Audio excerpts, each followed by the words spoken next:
Borcan Croke Tranona Clehecana Shamona Social Naher and Ballygiblin o Hurling a Tardaig Easkey o Hande Ligi and Clehetas Nuig and Caharu Urach Lig Agus and Son Begoni Nisteni Ega Shachta Shit Turin o Vuyo and Ig Moinalin as Limnach Shitty the Forna Hasigeri Heda Eclehecanish Idervanach Naherin. Shavel Bielsham mar Vring Lloyd agus mar Ashling a gach imroar fad agus lehet na tira Immerton sa I Borcan Croke agus hamidna I Lauren Einig le for na Sochracha agus idir vanacha na tira in Jovamoint a Morach Pell agus an Taction Galer I Borcan Croke. And so Lum Era Davelina ta Tom Kenny Chorky agus Mark Foley o Limnach agus Mark Erigedal she is Easkey counter Biog is Schligach. Níl irid san caint a fuair teachtasteach sa Clehecanish cén chance atá conniu. Well, níl mar an caint nó cara fuair in éachar caimera go bhfuil Ballygiblin mar rán a cochínte agus tá sin fearálta tá bhí siad ag an staid céine nád in ag mar chuin an orig. So ní léon brú ar Easkig a caiig siad an Beiger an taspant was fuirfa a haspant in ocht chun an na Cléa Vóchant. Well, Tommy Cogarda Imrory Ballygiblin and so Gavaimid an Bulla DP Shuha ach Tom Madalohir Vider sa Clehecanish and Vlin Shakata Tashi the Rasharish and Tahi Shin Kecho Tochtach Satasha. Yeah, Tashi an a Tavok Tagalor Tahi eg Ballygiblin Kyle Shiran Clehe Shin Puinte one Tevlina Hunta Kansha agus Tashi the Gimmert Sochar Ard he is a Kartaresh a structure agus vi Glornish na Furin Shin Taresh Immert Idervanach and Blin River Shin so look Fuig Shiran na Clehi Galerium Lina I Kirkig Shakas and Clewan Russell Overs Taresh Umbresh so Tagalor Tahi Dara Flynn Markeen so big chance who to come and Clehe shot of Vóchant. All right, but Dermy they've begun in Marshin Fuin Da Aaron Cowell she'd Lunaha agus Marshin Hain Marshin De Easkey Marshin Tashits on Lunaha Ishliga Harta truck a kilometer sheer on Brave Baila agus he'd Builte le Bruch an Atlantic agus Mada le Ballygiblin well Clubby Chud atá Lunaha Lasmo the Valavish Dale Garrett the Kyle Behna agus he'd and son I Gaunde Hurky. Shahid na Tari Marshin would Ballygiblin are tracked in the Clehecanish Hurky and son Kerach leha Asikeda Burtika a mask Kyle and Horig a Gleha Lachanish the Hernshin for an Askildara Madala Easkey well clear the shoot nave Owen a Clehecanish on Haunte Riv Trichle Ella Emerton a mask Bala Gar Shin Championina Gaileva August Kilburn Gwales o London Sachleha Lachanish. So formal léirethe ag an dáir in na tachtaisteach in Clehecanish agus bhí focail níos luatha a gcuinge leis na Banish story. Yes, we are better prepared. Okay, we have had a real good run in terms of championship games. So we had, 11, 12 games last year. We've had another 11 games this year. So we're very experienced in terms of our team, our setup, our players. We're very comfortable with our game. So, and we're 2 years in as a management team. So again, that knowledge that you have, that understanding of your team, we're definitely in a much better place. And Timror is ahanta atá goibh is tóca is Andy Kilcullen. Now, beg Ballygiblin treis fechan der Andy Kilcullen agus der siad sinnéan fearra in the scorena. Má camadan siad Andy Kewen and meg galore score in the Savurina goibh. Tá an Imrory Hurling Ian Mai, Rory McHugh, Mikey Gordon, Tomas Cawley, Joe McHugh. Bim is cards galore. Goals are massive, particularly in championship games. Any team that gets a goal, it's a real boost. So we do concentrate and focus on trying to protect our goals, protect that full back line. And look, the players, as I said, they are conscious of it. We do try and get players back, flood the defence as required. But I suppose it's no more than most teams do now. Nobody wants to be conceding goals in championship games. Will she dóchasach? Yeah. Okay, but an muhig sib an dólat. Mar is rud mór de sligach, níl club a sligach treis All Ireland de hurta wala hana. Gan áras a bet me beidh go bhfuil dhéanam star in jobh is cosúil na codide. Sean Dara Trustal and Scalig Minter Easkey and so Forcan Croke. Peter and so in Govila is a Nadiak the Clehecanish Pella na Herons na Socher Hailader and Law Oud Ach Beshi the Sul Gameg Mallard Scale and so Tranona. Agus Ganaras at the Vinter Ballygiblin Viether so and Vlian Shakata. Dun Clehecanish in Rod na Socher Farrier near Huigrodi in a Vover in Aig Muncoin.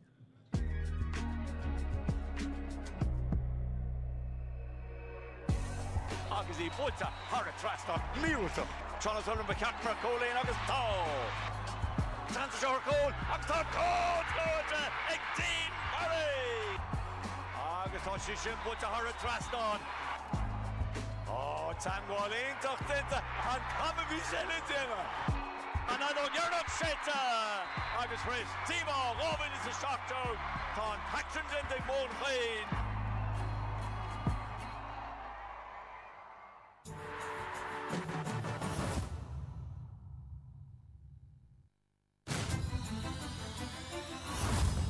sé Cayman Flynn ón Irvi an réiteir den géad chléhan sa trónún in Jobha sé mo a denna cahabh an euro leis an bheirt chaptéin Bernard Feeney ó Easkey chléan san agus Fionn Hurling yes ó Ballygiblin níl an irid san glíthe a séad a tha sé thar a bheith fuaran sa a barc an Croke trónúna seo chuibh na fórna tá si ag brion tires Se gur mágad a bhí agus lá th lehan nó beidir ihe ag go brínta seo na fórna tá sama de Ballygiblin mar sin gan nachró dianta gan maine stíocht ón mór ar chuile hóraigh sa chléir le ceannis agus aon duine díag go bhí gimmert nurig a tas nó nocht. Sa chúil tá Christúna cosúd agus éad cosanta atá sprúnathe go má gan aon chúil géit le chéad a chléthe agus chuirhata san tuisc a Austáin captain Fionn Hurling gimmert agus Mark Keane peileadóraigh zamánaí le Corcaigh beag Hurling le Andy Kilcullen agus beag san Samuel. Bhí sé lár na parcatá Ryan Danigan agus Cillian Roach ar ghuiine sa daine ná hostaigh an urig agus an son an líne le hosaigh seo.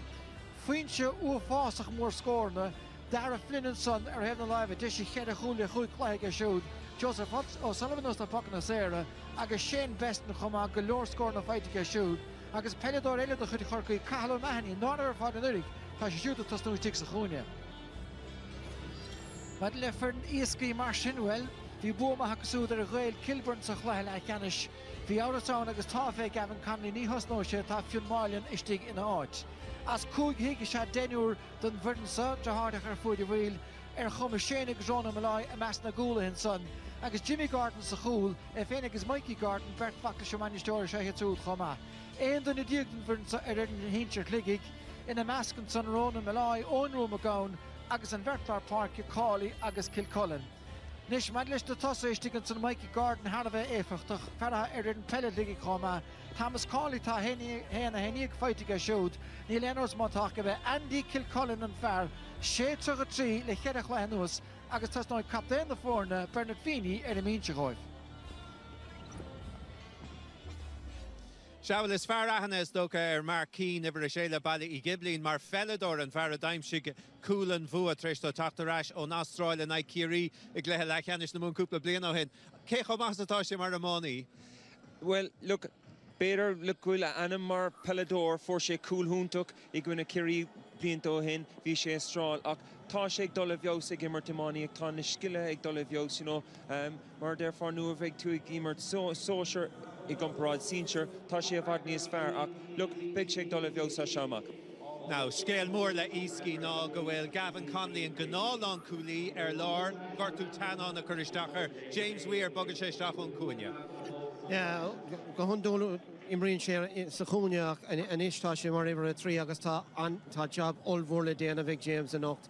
You know, tá go leor luas aige ach is job aní a frúil ar fad mar lán cúlaí lár mar caiid tú gachrod is stúrú agus you know, an cúlbáire you know, ar a thuirtó chumá, so anna job le déanamh James an nocht agus big trúnachar mór ag point leis.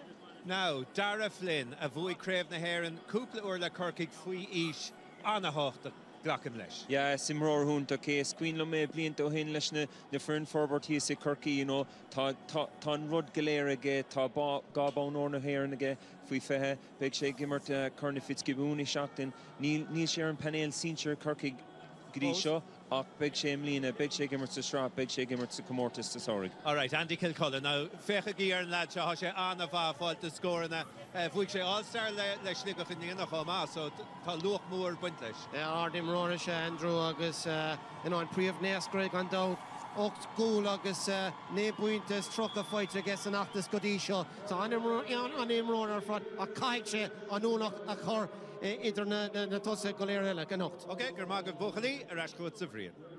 Se agus salad a snómid nómad ciúin sin sa ina most the fádaí Palmer chuig lína fearna an deir seachna Shakate agus mar cíntseh bhí sé ina gá chúsaí pelle agus amáíocht C1 3FM le blianta fada ón deampel nua ó rúchas a múine is St. Brogans an rohan na boundan agus buint nach beagaige le cuman ánathe na claise an son na gorcuig agus tá míad a cuoine bhniuh hain agus ar a chlán.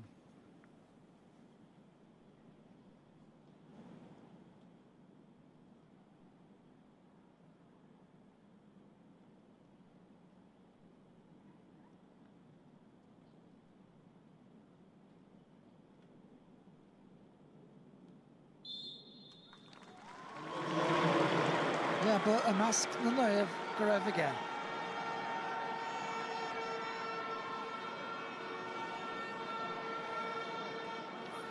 Mar sin fearm na hirbhí céim an Flynn atá mar réiteoir an Sagan Tranóna Colin McDonald agus Kevin Parker chunta Eintrama an bheirt bhairlín an sa de chluthe ceannis sósair amán na héireann Ballygiblin ó Chorcaig Easkey ó chunta Ligig agus tá sé fuair Fanadach glas an sa a barca Croke níveig san mátá ó choréin tinis rinne en duine den drocha imreoir in san amón réiteoir cintiúgul go chéanad na cheart. Michael Rice Tevlimson agus tucha mí chuige I gceann second nachtán réiteoir tíon stitar a chahasteach.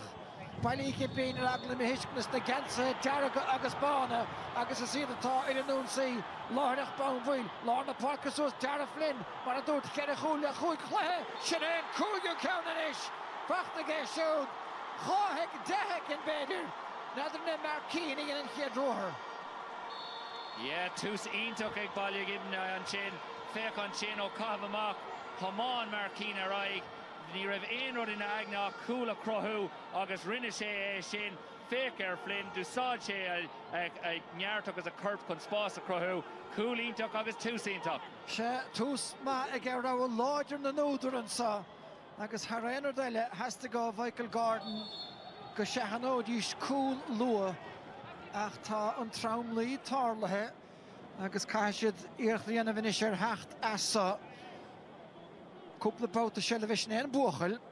I mlíonn sé Lorna Parker úidir chomá Dara Flynnach gách raibh iléirn faoi fitheige agus déach sé an tríú bán iléirn na bhuachtain Tranóna se chun Andy Kilcullen. Féhrú an son an chuis céim las mud an lín an son ag James Mullins ach an stitar a stig agus an stitar son glanta suas féin barc ach ní léon bhrún sa Rory McHugh. Simúlan son go bhfuil Fionn Connolly a go más suas féin barc to Easkey. Rinne Fionn an a bháthair fad chun an fox air a bhócant an sin just dúsáid sé a curp agus bhí sé ar leachchasa chun an líród a bhócant an sin so seansan isto Andrew Kilcullen agus tá sé Harveh tábhaach ní léon áras ach tá gach imróir an an bhíseach amach an sin agus tá sé Harveh tábhaach an bhfuil freigra ag na Easkey inis. Easkey na Fernán mar chunig bhfuil Erigansi Ferma in the Monsa seo agus bhfuil son leis stig den góla tá chéad scór fachtaige. Anna Havach ar fad, fair play dó, in aig na guithe so sár scór agus tá sé sin Harveh tábhaach inis, tá súla going go bhfuil siad socrathe síos inis. Focamach bra fada, Priscilla le buachtain dun sa, Cahala Mahani Selina Lán tosach sin ige Ballygiblin ach sin dianta ar ausar fad agus Thomas Cawley a goscail na bhuailí a tamáint ísio aige. Brún son ar lína Lán chúil. A chéad a déanamh go má Ballygiblin san ó thuaiscear Chorcaí. Nes mar sin ceann ard, lapa sin to nord an son. Cáir a bhahan son again lechúlaí lár ón rúm a gabhain. Trí chréibh ligig as a chéile búte ige Easkey an son ó hain ar nas mar club amáíocht a chuig bliana hen agus mar a chéintseh tá Donal Hanley agus a choileacathe scuiteach ige seo. Tábhaach a ríis chun an pucks air a bhócant go hátha nuair a bhín an clibbert ar siúil tá sé tábhaach go bhfuil tú ag bhócant go háid na clibbert mar sin. Pucks air tóca go Rory McHugh agus ceann más sin Finian Cawley. Gaffa chun cín an son agus a caintear chuin cín tá mar cín fágan a dhéige tá san dianta go hálainn ach trastan bháide sin trúa. Yes, trúa le Andrew an sin ar Finian an sin deis ionach agus an a cliste ar fad ó puck séir isteach sa fás agus sin an fág a chroigh siad an sean sin. Be Finian cálaí lech néimre a gluthe ceannis chonachta agus é hénig agus ag ráir i gimmert le síintear chligiig. Ceann san glanta chun siúlinn sanige Fionn Connolly ach gan éon bhrú fenspeir Ryan Donegan. Smachtathe go deasan sunnaiste agus ar éistin módíireach ge Shane Beston 3-3 a gluthe ceannis na mún an lá is táil an tréiste pósa agus is lé go léirí go réitíon an pósa go bhailis. Yes, our score ó Shane Beston an sin. Smachtig sé an slíród agus cast sé go tapig agus fuair sé an scór.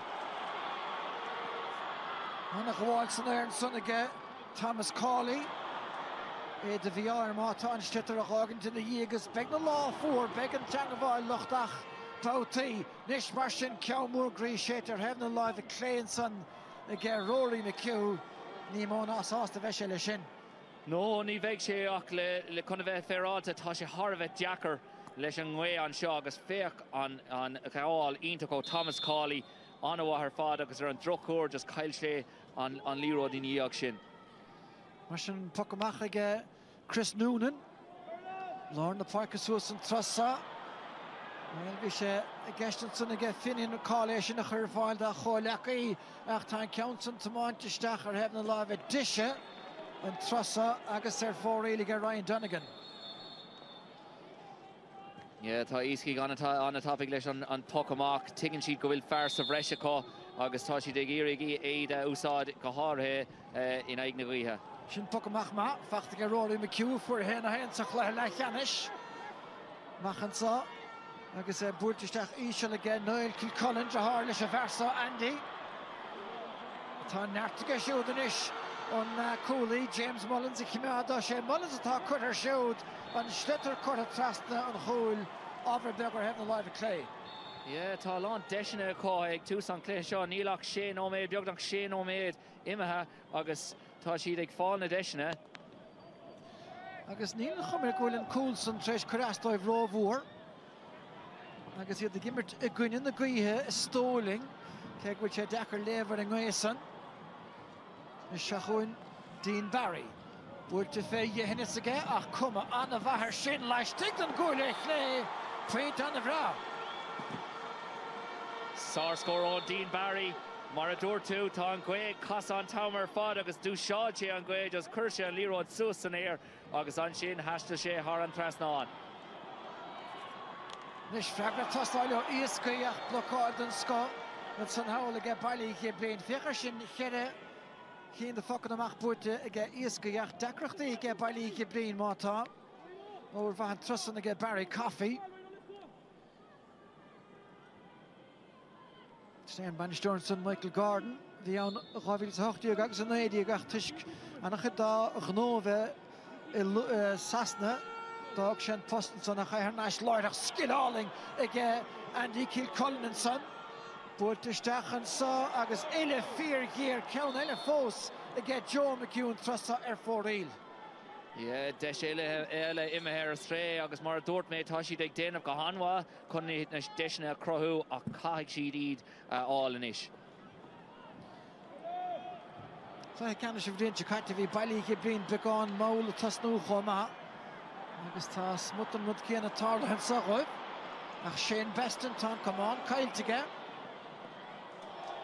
agus obair bhathair deir a hir ag Ronan Malloy. Far more grey is Shane Beston and so. Yeah, tá cúpla leadna mór a timpeall na parca ag Ballygiblin agus beag siad ag iarigh an na fear sin úsáid. Nis an puck slasa tamáinte ísisiil géir agus chud bha talún buinteach an san chalís dianta ar Fionn Moylan a deirn réiteoir. Agus sin éon beúnach Michael Lewis. Mar sin tá Kilcullen take amach bouta bhain eile chéad a cín ar fóréil sa chéad 8 neomat. Tá brú buinte sa gceann san is Michael a bheith crín. caithigh sé seo all mar dúirt me I slíte tá láh an uachtar ag Easkey ach nuair bhíonn tú ag cailúnta na deisina mar sin uaireanta tógann sé an spríd as an iarn agus an fuinneamh as an iarn so caithigh siad a bheith cormach agus níl sé éasca mar a dúirt me tá an gcué ag cas an tam ar fad. Well, for sé dó cardí a gcuine na carige níos luathe sa bheachtas. Ach níl an ceann san fada go leor ach fós dí bháile heachtas sa anna gháilinn san agus Marcín mar ann chur a ceart ar a Gostinton san agus búilte glandach amán agus ceann ma isteach a dó na dosathe Cathal Mahony a fánaíochtn san istigh ar thóir Shellive. Mar sin go leor daoine san an dá club cé dheoigh feachtar deireadh hir i gceir Rory McHugh. Go leor a Brian a bheith siúd sa líne lechúil. A rís tá na méanta ní bhláir ábhar fuair fós. Obair Yasin Sohacha agus éis búirteach an cínig a Donal Hanley. Bra tóiste mar immer tá Kilcullen a fánaíocht amach. Mar cína bhí taobh leis an son. Agus dúirt Tom Kenny rih an cléthe go raibh Marcín ag feabhsú an tamar fad agus ein tíim lei sin. Féach an gháil ó Marc an sin, just bhí sé dochreit fear áda se hé ach gháil ionach ó Marc an sin. Sin council feachta ag Joseph O'Sullivan a bhfuil leir bhascóir na feachtaige. Ceann eile fós stocha go raibh sé ceart an council a bheith glanta. Sean O'Sullivan. Tuchan ag an fé Dara Flynn. Just tá sé is samúla éisteach leis an réiteoir just bhaith leis an líród a commandar ar siúil coolla mé sé just ag sé kick it out nuair bhín clibert ar siúil. Se is féidir éisteach leis an réiteoir in sa. Nis mar sin feachtan san ag Sean O'Sullivan. Mátá obair bhahan san istigh ag Niall Kilcullen. Dean Barry. Pointe dason unut sa feachtaige. Spachta ag dasan san ag Cathal Mahony in Penador. Nis mar sin na bádóir idir a chórlann san. Agus Shane Best na bhí stigin san Loch Lanta Ballygiblin ar aga méidir gur duineach calaíseir nach níos saoim leis an réiteoir san. Nis tá sé leistír dit Joe McEwen san ag san stitar leistír da ach nar hiic sé. Rís seoteach an cín lecha henús a réistan san ag Niall Kilcullen.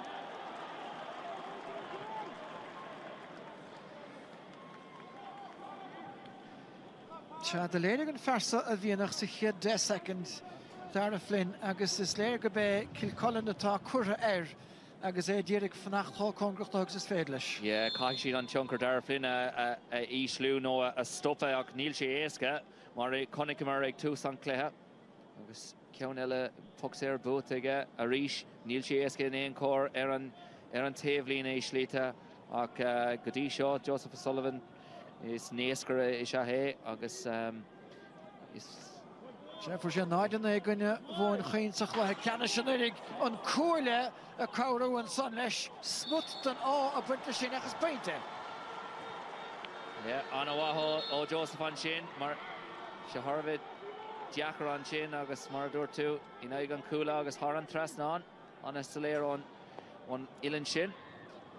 Fear a dhimmer a maint na minúr le corcaigh trád á raibh.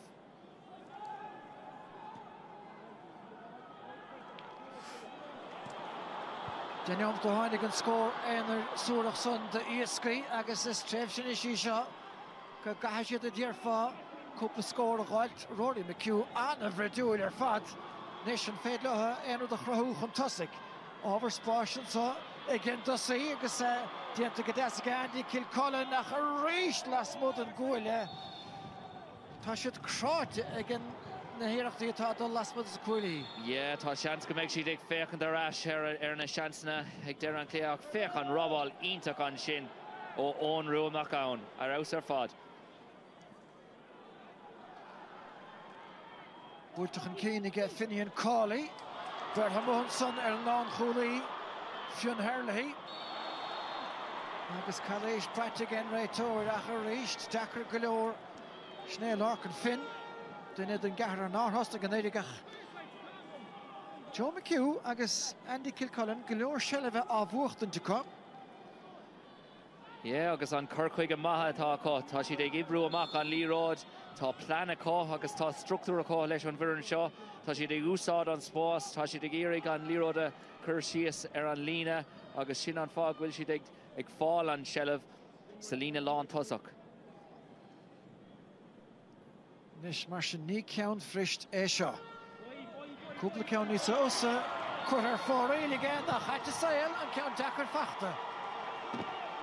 Yeah, ní raibh an ceann sin éasca Ilan Fíorgéir ach anha ar fad ó Andrew Kilcullen agus Ceara Coolín ar na fórna inis.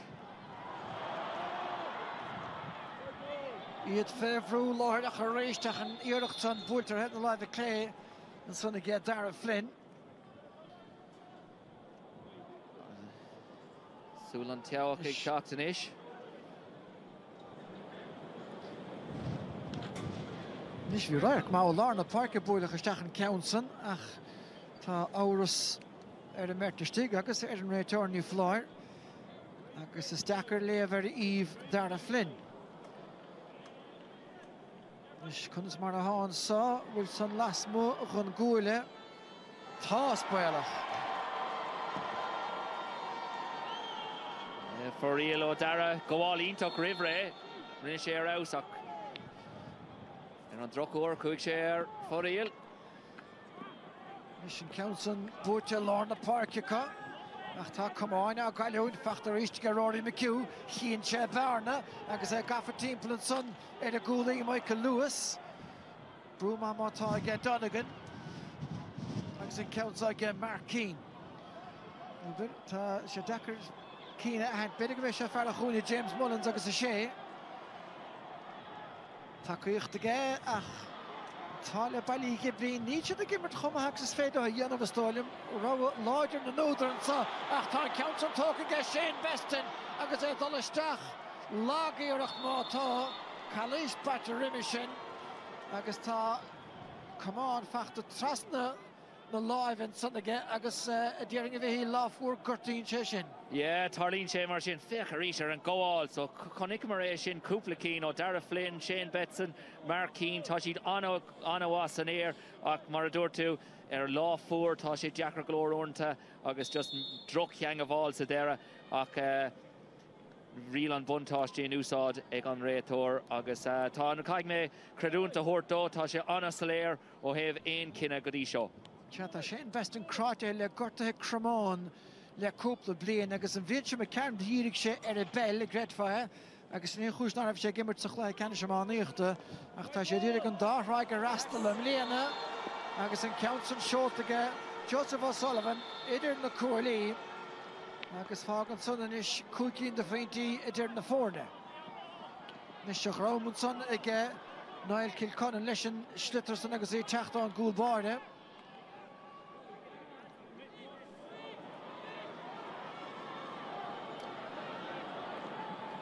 Búlteach an cían son Cathal O'Mahony agus an ceann son búlte fe ag siúdach tá son dheis chuma.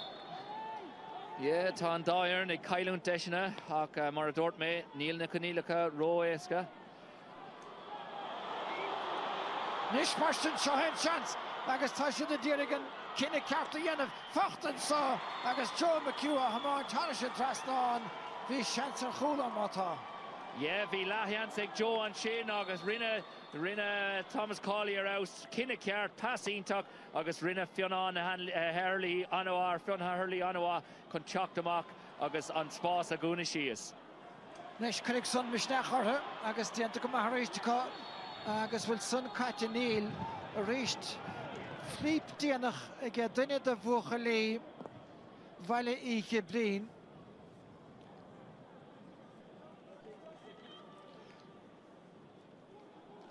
Cárta bhí feachta an son ag Joseph O'Sullivan mar sin.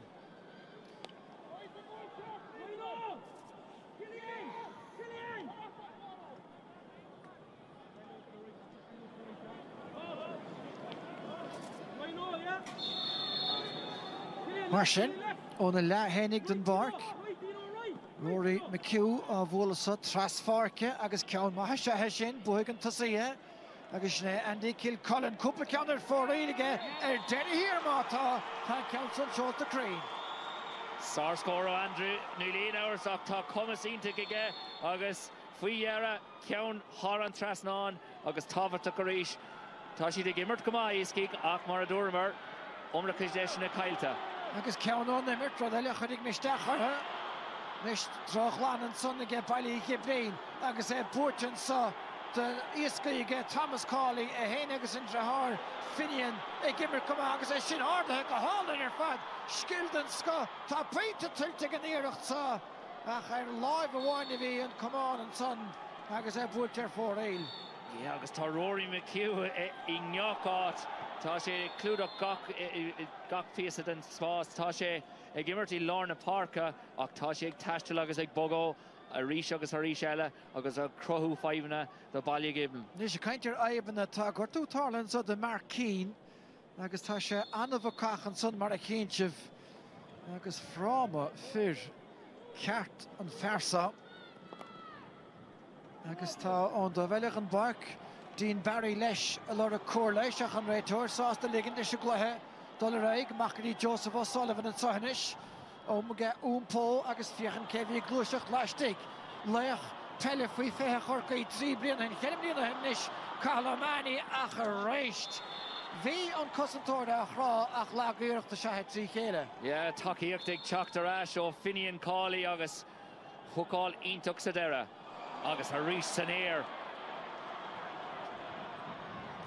Seachóin rís de siad Dara Flynn atá ciúin go maith ó fuair sé an cúil fiochan sé Harbheith compóir de chábhóla son má tá hef na láimhe clé. Ja, agus fós tá imreoir an talamh ag fáil cabhrán an physiotherapist nó agus doctor. Seaníl entrúig an réiteoir dóibhs léir. Dúirteistigh an son aige Easkey agus néis sin ceann san caite gan brúdá líad ar an imireoir ach sinnéliamh an bholtóra sin is régan na shredan Joe McHugh an léamh cíanna. Ja, agus tá Joseph O'Sullivan imethe siar chun an puck seo a thógant ná ní hiige mé sin mar tá sé 3 méadar ón a cúil féin agus beidir go bhfuil puck ulmhór aige. Well, tá sé go maith ach ní sé maith a róhain lecha amach go maith an son agus go húdrásach agus de cúlathe. Fachta mátá aige Dean Barry a ríist an teangabháil gan a bheith ar molla berte. Ní dólan gur passa bhíon san nach túirt féin na scór hénig díanta go háling aige Jimmy Gordon má ghaon ar hénig é seo. Seoltach an cín an son agus obair bhaige Cillian Roach. McHugh bóta bháin eile an té is mó dearing atá tréis a bheith seileh a clitar den drucha imreoir. Brúmach chuir ar a gcólaí Dara Flynn a chláirach bán buíoch tá brúachar aige fion máilin ar siúd agus a réis beag Easkey brasásta le sin inis náfuil slacht in áiríre ón géad neomad puin ar imirt na dosathe aige Ballygiblin. Machan táile Kilcullen tá leis ach tá sitar fachtaige fion máilin leis mar sin go leor an sa gúil seansa go fáca féin léascane agus bhfuil sé seolta hána siú trastáin tá go dain cóimirt an ias. Cóimirt ionach an sin agus tá sé anas léir chun é seo rá ach níl an cúil ag tús an clé idir na fórna agus taspáin sé sin ar clár ach tá Easkey ag imirt go hanmha ar fad. Well, hánig an cúil treis 10 second ó héine le tá na fórna chom agus deis na scórála. Well, níl sé rá ad ón na chéile signéis nach tá deisanta aige Ballygiblin agus aige Dean Barry ach ceann eile ar fóríle aige siúd. Cúcín is se cosút, sécín go dain féin. No, in aigan cúla sa deire. Ceap mé go raibh sé imethe ar fóríl ach bhúil sé in aigan cúla sa deire agus bhí línré an sin na cúlathe agus sábháil ionach ó Jimmy Gordon sa deire. Well, de go chaine ná buin de húil den slitter de lachas leis go sé fóríl. Sin an gweil chun an níor rá leat just an líród ag casa go toban sa deire an sin agus láheans seans omláin in ar ire do Dean Conway ach mar a dúirt mé hí Jimmy Gordon beag don bris an sin. agus bhím de caiinte na daoine bheith fuach bíonna baideoirí beidir níos fuair na eile lá marse ach de dhéon sé an méid bagá ach fós agus tríómat is fithe agus troch ag an second caite Seansig Joseph O'Sullivan. Búilte go deastige agus é seolta craon ceart faointe de Ballygiblin. Tá Mark Follier de bhíine Mark cadéfáil le cuasaí inis.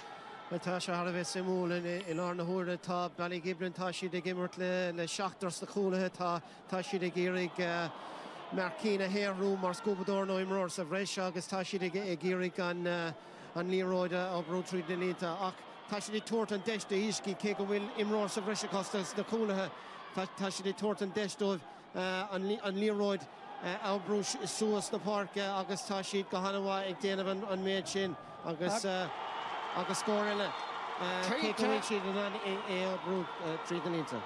Painte fachta an son ag Rory McHugh, Peter an timróir is fear a barcadí seo. Yeah, ní réon áir sa magna mar dúirt mé cheanna tá sé ag clúdach an spás í neachát agus ag bogá amháit go háit agus tá sé Harvard Jacket a Ballygiblin chun a thioncar a leidú. Se chuin ríiste níos mar sin an cur cumán a dírig stoppa chuir son le Thomas Cawley beóire agus caiimiid bhaftas na himiróirí go bhfuil reitas na híireachtaí náfuil úntach mar tá sé fásach fuair an son amá. Nes mar sin Callum Mahoney go mí rócrach an son an cúlaí a plé le siúd. Léamh Mahoney Donegan imriste sin agus an fearrma fachta an son aige Ghónal Hanley ó Mahoney agus méid mar se lína. Tá leitna seo Easkey stafiúil, Easkey agus na bailta fearn rálaí an Cilín Dubh agus áing bheog ní mar bhagaíad uis. Tá siad ag immertar bar agus ag déanamh go hanmha cé go bhfuil Ballygiblin ag iarraigh an fear sa bhreis James Weir a cheachant tá na himróirí just ag dul siar agus ag tuairt cabhair donna cosantóirí comá. Mar a dúirt mar mé hena tá Rory McHugh anna eálaach ar fad agus ag ébrú siar. Nes sin ceansan me meachta réim cosise Dara Flynn agus an trosa tócaigh an fearlár parke Noel Kilcullen seo. An réiteoir ráile ar fad fannacht glán den téta a bólan clutter. Fyrden anna ógur fadiad sa fyrden Easkey a bhar a bhúrs na fihead í luathe. Bontáiste áheh ise más bontáiste ag Ballygiblin agus Shane Beston agus anna gháilge Callum Mahoney Bert Felidor den sco agus éilethe anna bhagur fada go réist anna ghearid bhíon aber chrúig diantaige. Yeah, over déanta ach le sin droch cheangáil sa déire comá. Marcína dul siar san agus hit cehar cogs an táile honna faléine gortathe. Harloch san anna réisteach an ceann sa slachtathe bhfuil Geffion Connolly. McHugh a réist. A réist na méirnta fóran san na curtinis James Weir. Ceann scailte go maithe se an ceann agus tócan san ag Larkin Finn. Nes ó lár na parke sin Joseph O'Sullivan agus sin pointe den sco. Score ítach ó Joseph O'Sullivan just gear sé trasnán slitter agus cur sé rothláin agus thar an trasnán sár score an sin ó Joseph. Tríneomat le dul grín rise, well beagneomat nó ghóbéid le cur le seachnaí mór a ddíring Finian Cawley. Dianta go maithe siúd chun cíine sa grí mai Key Garden. Agus duine sin cinenne tuairt fe Larkin Finn. Nes ba bhuair a chabhar peinte tá sló methe bán hail. Tá slitter methe ar sin trasnán. Sár score arís agus ceannaigh Michael Gordon ag casa ó áit go háit agus ar a héamh clé thar an trasnán. Sár score an sin. Agus a réist an cúil sin a bhfuil atarthe. Agus cheap na geall ghlacadóirí gimach Ballygiblin réasúnta compórdach an sotrán hóna. Ach tá dul mór go dtí Nes pucsair sa sin pucsair a chuig ar fóréile agus gléach ar háchaid chun sin i chintiú. Sin an tábhaach go bhaine le súil an teach. Nes ceann cúntúrach seoltaisteach James Weir a gaiirí an áideach a dulda in ceann a chur festach tá an fersa mar amán í. Tá an iliscilige Rory McHugh, trasna Parkinson, chun Keenanson le Larkin Finn agus Ian Chen Council of Wuchten Goodil. Decrach the inside get Killian Roach Hena Oskult. Carlo Mahoney, de Rede Chéle Tan Farsa, a Techtastechsa Chlehe. Ober Van Martanson, Snakula, agus an Trusson de Bay Fionn Marlin, Nish Marshin, Susansa, agus an Gurle, agus an Corpu Site, good dealer Fanson to get Joe McHugh. As a fighter Eric Rahard, a dinner of Rackinson of a Hardena here, Shen Farmore, Markeen of one, Joseph O'Sullivan, Tita Shirga, Ballygiblin, Achagoutiste, Neil Dinana, Dorianson, Ha Bestner Tachter, Chomatrenach, Slachter, Kehele, Rory McHugh. Nish, Easkey, Kriechno Galarder, James Weir, Cambra, Istachan Sauce, Hone Hole, Agus Thomas Cawley, Derek Breher Johnson, Bergen noch chance fós a Cotton, Slua, Anna Hoka, leis a goalie, gael into Mahoney Bark, Dara Flynn, chun Cénach Tóca Ge Weir, long go barad a Vanin, Class Shaw Easkey, Batún live Shala, ach ní ved hísleis. Neomut gule, Leneomut Mechat, Dumra, Le Dolgri, Mishagus Peme de Curfer Lesh, Smacht Legadas and Trussa, Ege Fionn Marlin, Shin Paston Ska, Niall Kilcullen, Shin Trua, not Erdiglish and Shitter Hootlesh. Yeah, pass into Conchin August, Ma, Nira Shane and Lero de Smack too. Thought Joseph O'Sullivan just Ima Shear, August Shin and Fog will Shame Shear. God Coolin Asakela, O Lorna Park, O Joseph, Och, top 5 big chocolate on Clushuk Shin, Neil Galorna de Tussa, House on Park. Well, Mehamach a Loruk Sposh, Agus Tan Sposh fight again, Agus Ta, as Brookheimshire, half out the new tree. Nishmarshin, Oskun and Hossantor, Ni Hanandiela, Larkin Finn, Agus Sega Chan Orlochta, Ear the Test Island Son. Stach Martin Sole Fionn Marlin. Rischen Retor again Björre and Stitter Hikale Mach as a Glibbert. Fachte der hier of Neil again James Mullins. Yeah, Clippertella, Count Shin Booteg, Ballygiblin, August Fakeries, Joseph Sullivan, just a gimmert more farce of Reshi, nor here, Team Lorna Park as a Treen Lord in Fark. Nish Brichelle Fachten so get Calamani and Bautasa, the Wurchen counts on Le Hoderos, August Peterborough. Yeah, Tava took the Ballygiblin, and Ish Coolin Idder Naforna, Ni Cap me nor here, Gulche for all there, Easkey Marvishid Anawasa Kedla. Well, on Ginte second, we scored the going in Sussa Clash, August Clash at our fourth broad town, Dara Flynn. Leschen go Lewis and Trish de second Unrama again Markeen Van Bark. Achta Easkey Ligig is to me and Everinsa August Hashit Galader Sachorok Hen Hoch get Ballygiblin. Now the share again Easkey Axan Leash Fekan Cup Newman.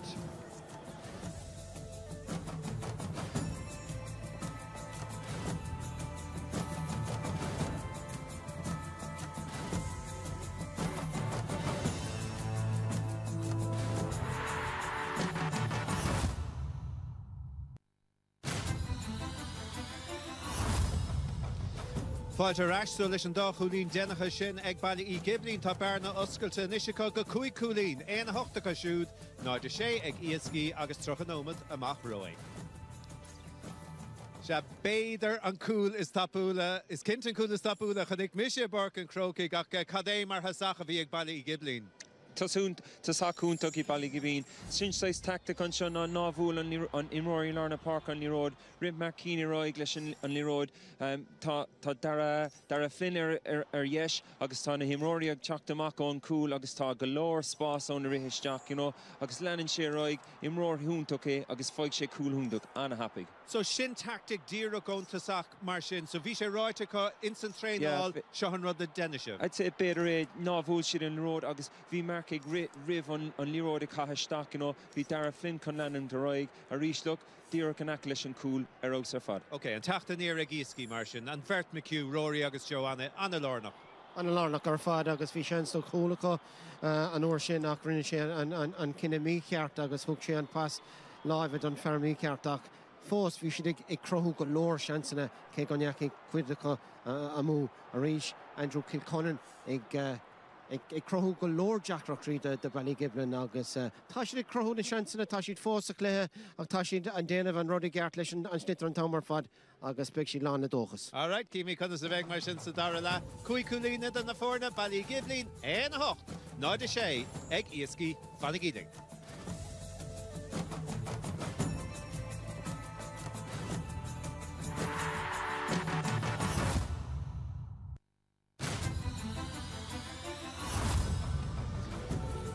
Fáilte ras so seoid na statisticí agus Tom an pocamach learlam féin stratéis atá ag an dáhéamh. Yeah, look, tá imróir breise gáhéamh den furin úsáidan Jimmy Gordon an pocan amach gar an tómar fad agus úsáidan sé amach an furinará tá siad inóm lean tríd lína tá Rory McEwig imar go húntaach agus peocan amach an omid pocna séir sin ach úsáidan siad an tómar fad. Okay, so feic mi beidir a cúpla achtar a bhí anna cheann ó déamh. So Jimmy Gordon and Louis Tomlinson, bhí an tá dearag leis, cad a bhí atá Luan seo Mark? Well, bhí Jimmy, bhí sé, bhí gachród ag féachant ar an slitar agus bhí mar ará go raibh sé dul an trasnán. Ach, fúil sé an posta. Agus tá slitar in a lábhaigh. Yeah, bhí slitar an pocamach ag Jimmy Gordon in a lábhaigh agus bhí sé dul chuna cumán Anna éireacht ar fad mar ní raibh sé snú leis an méid sin. Agus bhí sé gáire, thuig sé go raibh an tá leis an sabbat sábháil má mar sin. Yeah. Okay, now, an cúlín seo ag Andrew Kilcullen, right? So feic bhí ar seo beidir. So seo puck there, a híla mar ag an náam a bhí har an trasnán, Lana Nimmert, tháinig Hawkeye isteach cúpla nómad níos déanaí, agus dúirt Hawkeye ní cúlín a bhí ann. Idir an dálainn bhí cúlín fuite ag Dara Flynn de Ballygiblin. Now, an real seo fé Hawkeye, Tom. Cad é a hiiscintar? An féidir le Hawkeye tactaisteach I bhd níos déanaí mar dhéanaan son? Ní raibh vis agam go bhfuil sé anón. Scríb me síos pointí de Andrew Kilcullen an cléa. Ní raibh vis a gwing go bhfuil Hawkeye tactaisteach chun cúlín a stopa agus an ceann Dara Flynn, you know, dúirt Dara Flynn go réitor, bhí táring a closáil, you know, tá sé choramú. So I'd say tá an réitor faoi bhuile faoi sin mar tá na flagan ag dul suas. Má Hawkeye go dtí, you know, iling anna bhuair aber déadach scóir dolisteach sa céad nómad Mark agus bunathe an sampla sin déadach Hawkeye tactaisteach fethe nómad leabhar a clig níos déanaí rá níd féidir é cheadú. Yeah, well, tá sé ag órach I mthórabhain seo agus an ceiste tágam sa ná cén fád nach úsáidtar an sort rial an támar fad cosú leis an rial atá feice goin an ocht. Agus níor stop an cléthe néachar bhí gach duine sa stad bhí siad ag féchad ar an cléthe bhí siad ag ceappa go raibh sé imethe ar an trasnán agus mí mór ar Easkey. Yeah, well, má hagadh sé seo go cluthe agus puinte bháin an ag deire an lei, beidir go méid gar gáinteánna de Easkey ach seo mar athá sé cúi cúlína den na fórna Ballygiblin contasig Filimid ar bhriain agus ar Michael Dundar. Se gur má hagadh leitna tá na himróirí a mógus an réitóirí díreach dá a chur leis an mehel a bhíon le go chéan irin agus tá cúig finte mar ná cloiste goh I dtéir na fórna ní dóilim go léana athú dianta ag le Hamilton ag inge den mert bhain istóir agus cintómi de sin dí feice an second. Yeah, by sé Samúl now tú síntaach ag Ballygiblin sa céad le, so beag Easkey réad an darla le cúnamh dé. Well, tá an réitóir ar deire hir agus bhí Easkey I dainiú don na geochan sitas an trís na costa a ríiste mar dhéon sa chéad le agus annachad imimeóiríonn san anna bhrúir fad ag Easkey agus tá sé feachtas sin go Tomás Cawley más féile sé héine úscailt agus tá san beagán díon béidir ar siúd ach tá le héadí Barry Coffey sásta. Yeah, deirtear go raibh an omracha coscéan hóca ag Tomás Cawley an sin ach ceapim mar a dúir tú gur sé beagáín díon ach deis eile ag túsan dara le ag Joseph O'Sullivan agus tá an am seo tharbheith tábhachta Easkey mar tá cúig cúlín idir na fórna agus caiig siad a bheith cuamach nach bhfuil si ag méadú an bearna sin ag méadú. Mar sin an le thosaí láir á crúhénig an sa.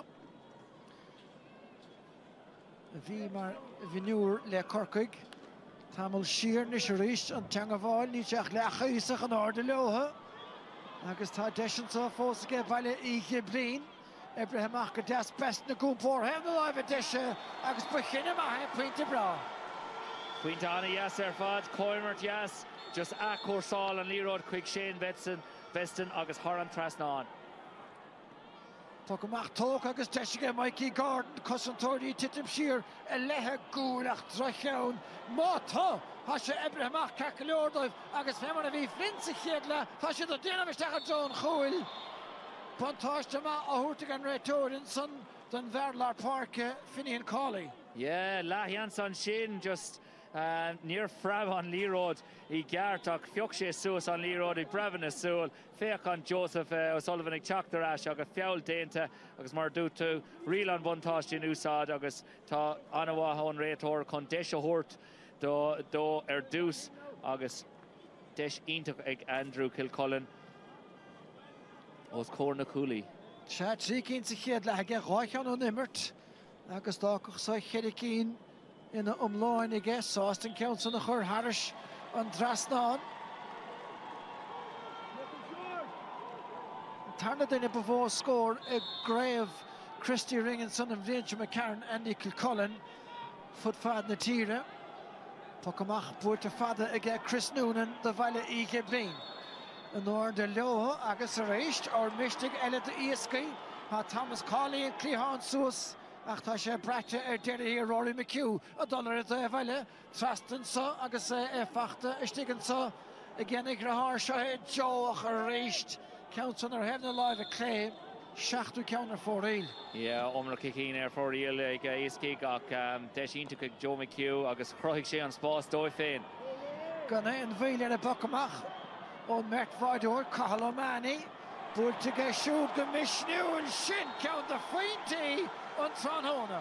Score ínta ag Cathal O'Mahony agus mar a dúir tú Pucamach an a topic ar fad agus sin an difriocht. Ceann cailte Joe McHugh ar an taobh ceann feite ag Cathal O'Mahony agus beidir go bheith míad an difriocht idir na fórna.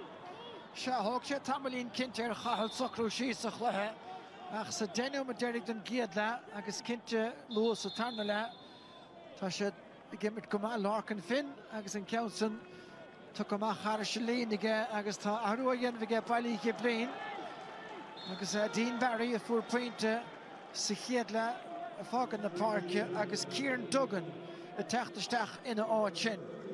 Yeah, it's a céad lad bhí Dean Barry sias ar an talamh ar feig de cíbal trí nó ceann ó méid so agus tá bindláin ar a ilan comá so ní léon áras tá sé gorta ach is deisíntaach inis de Kieran Duggan chun ag teachtasteach agus chunkar chur an agus Mikey Gordon agus sinse teanga bháil meile sé Gaunson agus bhí mí á cartar go chuise las móchan gúile ach sa múl Michael an tunna dí hánig seach Kieran Duggan tá sé méáil a Rory McHugh neidir ar tugasteach a chuna chinnachar sanna bhailú Taine Shahin McHugh céanna os cinna clitar stechan son le Dara Flynn facht again on a day Duggan is tá trúr an sa is na sála ar Cathal O'Mahony ach lagéireacht ar fóréil. Yeah, big sé sa múl mar a dúir tú tá Duggan imime his teach ar McHugh agus mar a dúir mar sa céad le ní ra bhéon duine níos fearr ná McHugh ar an barc sa céad le. Sean réitóir dí a gimpe go bainte seir a Mert Chúlbáid a gan an Pucamach a thugan ro hapig ach tá fuair a gceáilin bheith péilethe nes tíanta go deasan san a gceith fion máilin.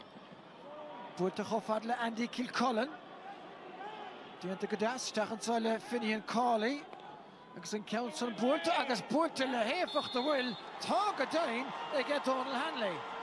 Sár scóir ríis Coimert deas agus do a cuasáil agus díra Caran Trasnán ó Hanley an sin féic a ríis just fuair sé an slitar agus díra Caran Trasnán gan Doris Sweeney. Well, be Donald Hanley an leicha le canis an chunta im léana agus a réis tá trid siar go herbal sna leidna seo ó Easkey ar chóst an Atlantic. Yeah, tá an trid ón dairn chun níor rá leta tá siad ag tuairt céad fan géad ach ní léon úna a going faoi sin tá siad í barc an Croke ag dá lá ionach don dá club so ní léon áras beag an dairn ag tuairt gachrod chun an clé seo a bhócant ach beag sé deacra glóir do Easkey caiig siad gach seans a aimsiú.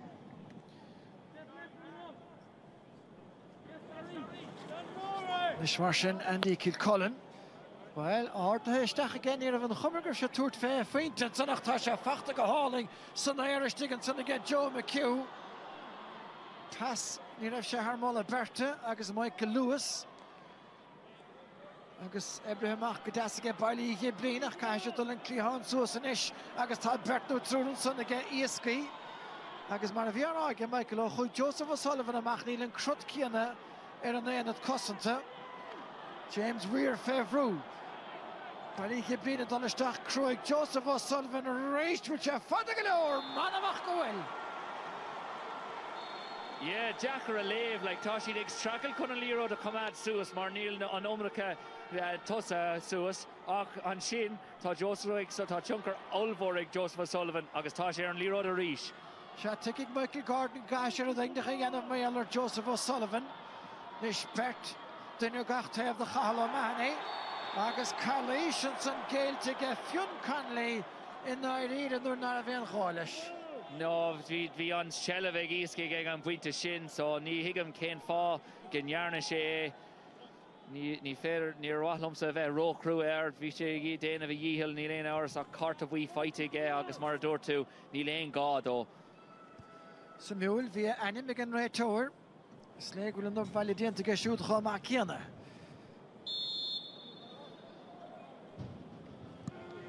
Martian Joseph O'Sullivan. Congrach goma den Duivlene. Seach an 16 a chur atartha. Ní náid a dad a gas a chéadach le dernach agus tá print telefós an son again. Yeah, just on Barneg, Ag Maydu, Digernig, Shock-Coolin, Idr na Forna, so tá Giergan Ishta, Easkey, con an Kate Coolin Ella Scoral. Chagas na Deshna tá Chachu, agus tá Galordiv, Taka Chuha, it's on a Hapoon, Ishach Shane Bestin, Fushe, Pleskinson, Pedigan Erach Dina Gudinach Carla Isher, Skate to Harris again right to it.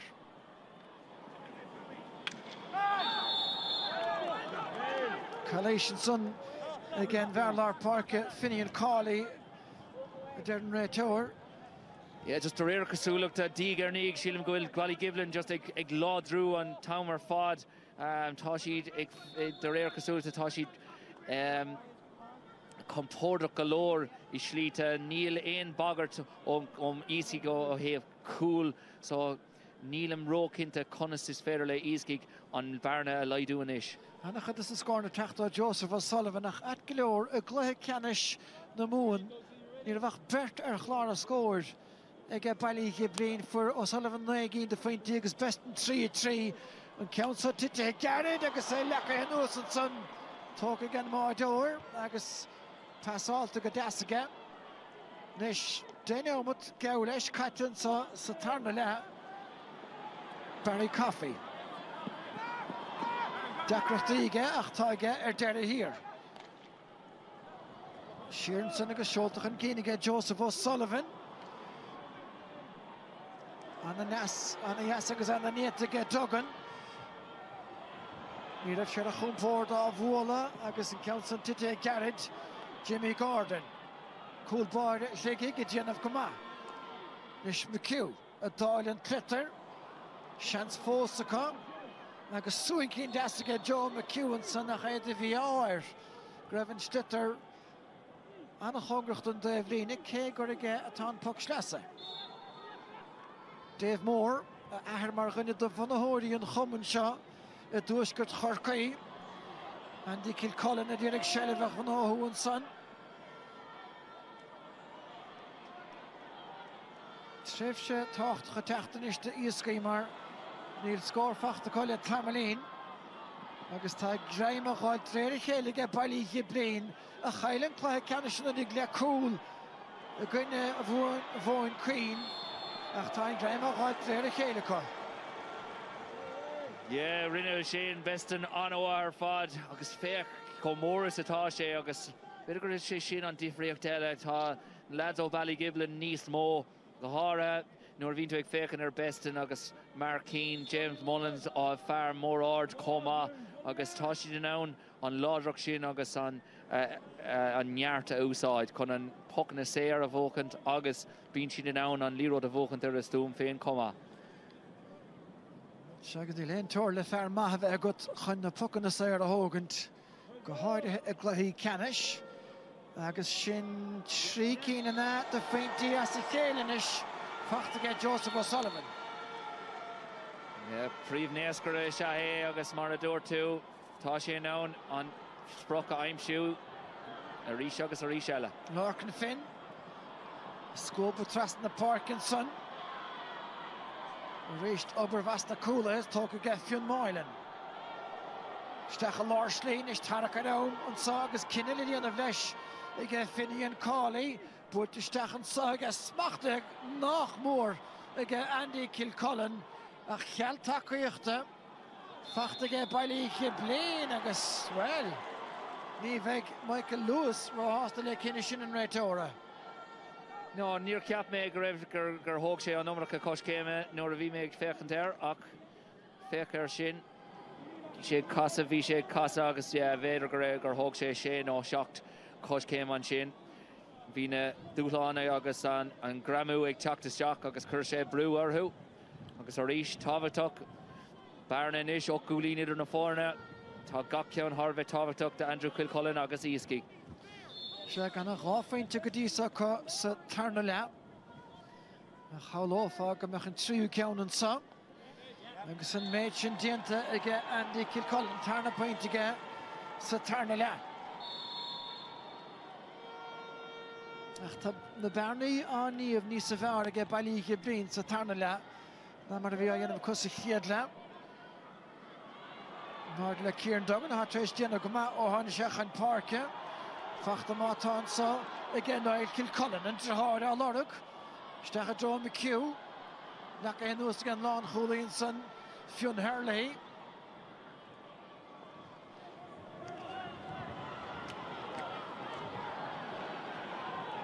Ann fós le buachtant. Agus Sean O'Sullivan har ein elin lá tusaí. Tite Sheeran san. Nis marsin an nuas ar vestin. Agus a réist bhí an cúlaíonn san Ronan Malloy a tarach le fáin. Tá sé ag stracail de sin tá níorn in omláin ag stracail de sin inis mar tá sé ag úsáid a chorp mar dúirt mé cheana agus carta bhuí ag teachtá mar a dúirt an réitóir an sin rough play agus sin an fá go bhúr sé an carta buí ach tá fáimhna ag Easkey inis agus tá ceiste có beidir go méid siad ó gúlín chun deirige inis tar éis an Coxero Joseph O'Sullivan so an féidir lo fear a brú a raig mar tá Ballygiblin anna I compordach sa na cúlathe Mark Keane mar fear sa bhreis so an féidir lo just brú a raig agus brú a chur ar Ballygiblin inis. Well, tá ceann san díreach leistigh den gúile hawl ag Joseph O'Sullivan.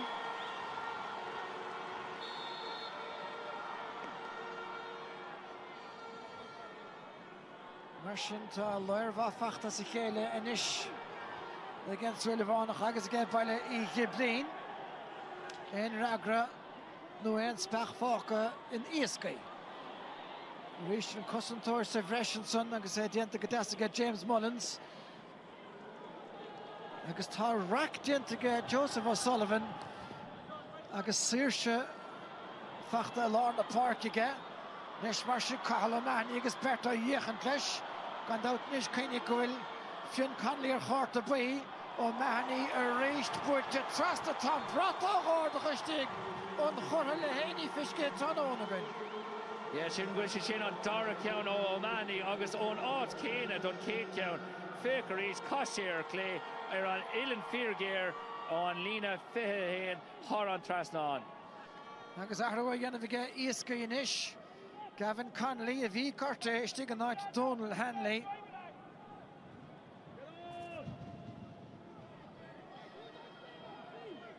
Mar sin le bailg began in beag os a ciún tríd an tarna lehan sa agus an brise cré agus an Croke a bhaint le caileún na bliana sa caite do Ballygiblin an tála tuis go nach astrachtúrú chúrsaí agus levéile gorcaig an tarna deis a bheith cos na sóisiir agus iad meart heachta dír an tarna seans agus ar thosnaí nudí mar sin a tarlúnta le héadí Joe McHugh bheith fáráile thénig go méid gúil seans leite. Yeah, Tom Brewick chuiristeach an sin ó Marcín agus níor thug sé aon spásdó ach ní raibh beidir nach raibh na botún mar sin ag tosnú ar ag tarlú sa céad le ach aníis tá lámh in uachtar go híos go thomláin ag Ballygiblin agus sin an fá go bhfuil Easkey faoi bhrú. Brian Coff a Barry Coffey so dúirtlim go rimar ahar Mike John síinte do liminach beidir go bhéach Mark Foley sin ag sin túúdúin. Calís eile céiltige Easkey agus tá an lug i tiite mar an lag an is stólim ar chuidecha.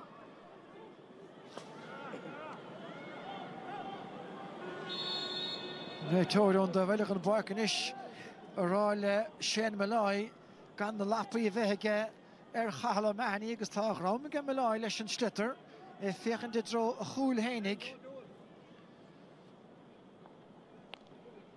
Mar sin ordaisteach ag Joseph O'Sullivan. Tuite mistig, bhceachach an countsa ag Easkey agus tá. Fachtansa ag Fionn Connolly. Reist gan an láimh seáil a bheith chumach sa hastóchan san agus tá seansan sanis ag Ballygiblin achta Connolly sa bhear na bail ach an féile sin slitter ach lana. Ford into Tastáil, Catty Sheeran sa Ryan Donegan agus lascáil to get Ryan ach tasan las much an gúile agus fóréil. Yeah, fóréil agus brú olmhór na búcalaí ag teacht amach leis an líród an sin. Tuc amach an sco agus gafa go háling san éir an sanna gefin hín cálaí. Búirteach an cínig Mikey Gordon agus beagaile is féidir a dhéanamh leis a méid sin. Mikey Gordon gimmert an garú úr a barca Croke de chéire iran difriúil pell leis ligach le hamánathe ligig agus gandát le hamánathe agus le pelladóirí ón chumann agus is beagdan is a tíre díring go bhéiteach sin ará. Choireacht ionach is a mar a dúirtú is beagdan a rinne an éacht sin. Ornta fecinn tú imróí a gimmert an seo le club amháin agus cúnta amháin ach choireacht dochréta. Fé blian hain de bhuaig billa an cheasa go chorcaig an chréibh sa cen ar chréibh ifigiúlaigh an ámaí bhúd a chréibh na mún agus bhí deileis mar chomórtas san nachta hain ar hénigs na Black Samite so híl chunne le chéile a barca bhreannig a Bartláir agus de bhuaig clas chorcaí ach rábhíle sa cúig le ceart a hostaigh an chomórtas seo.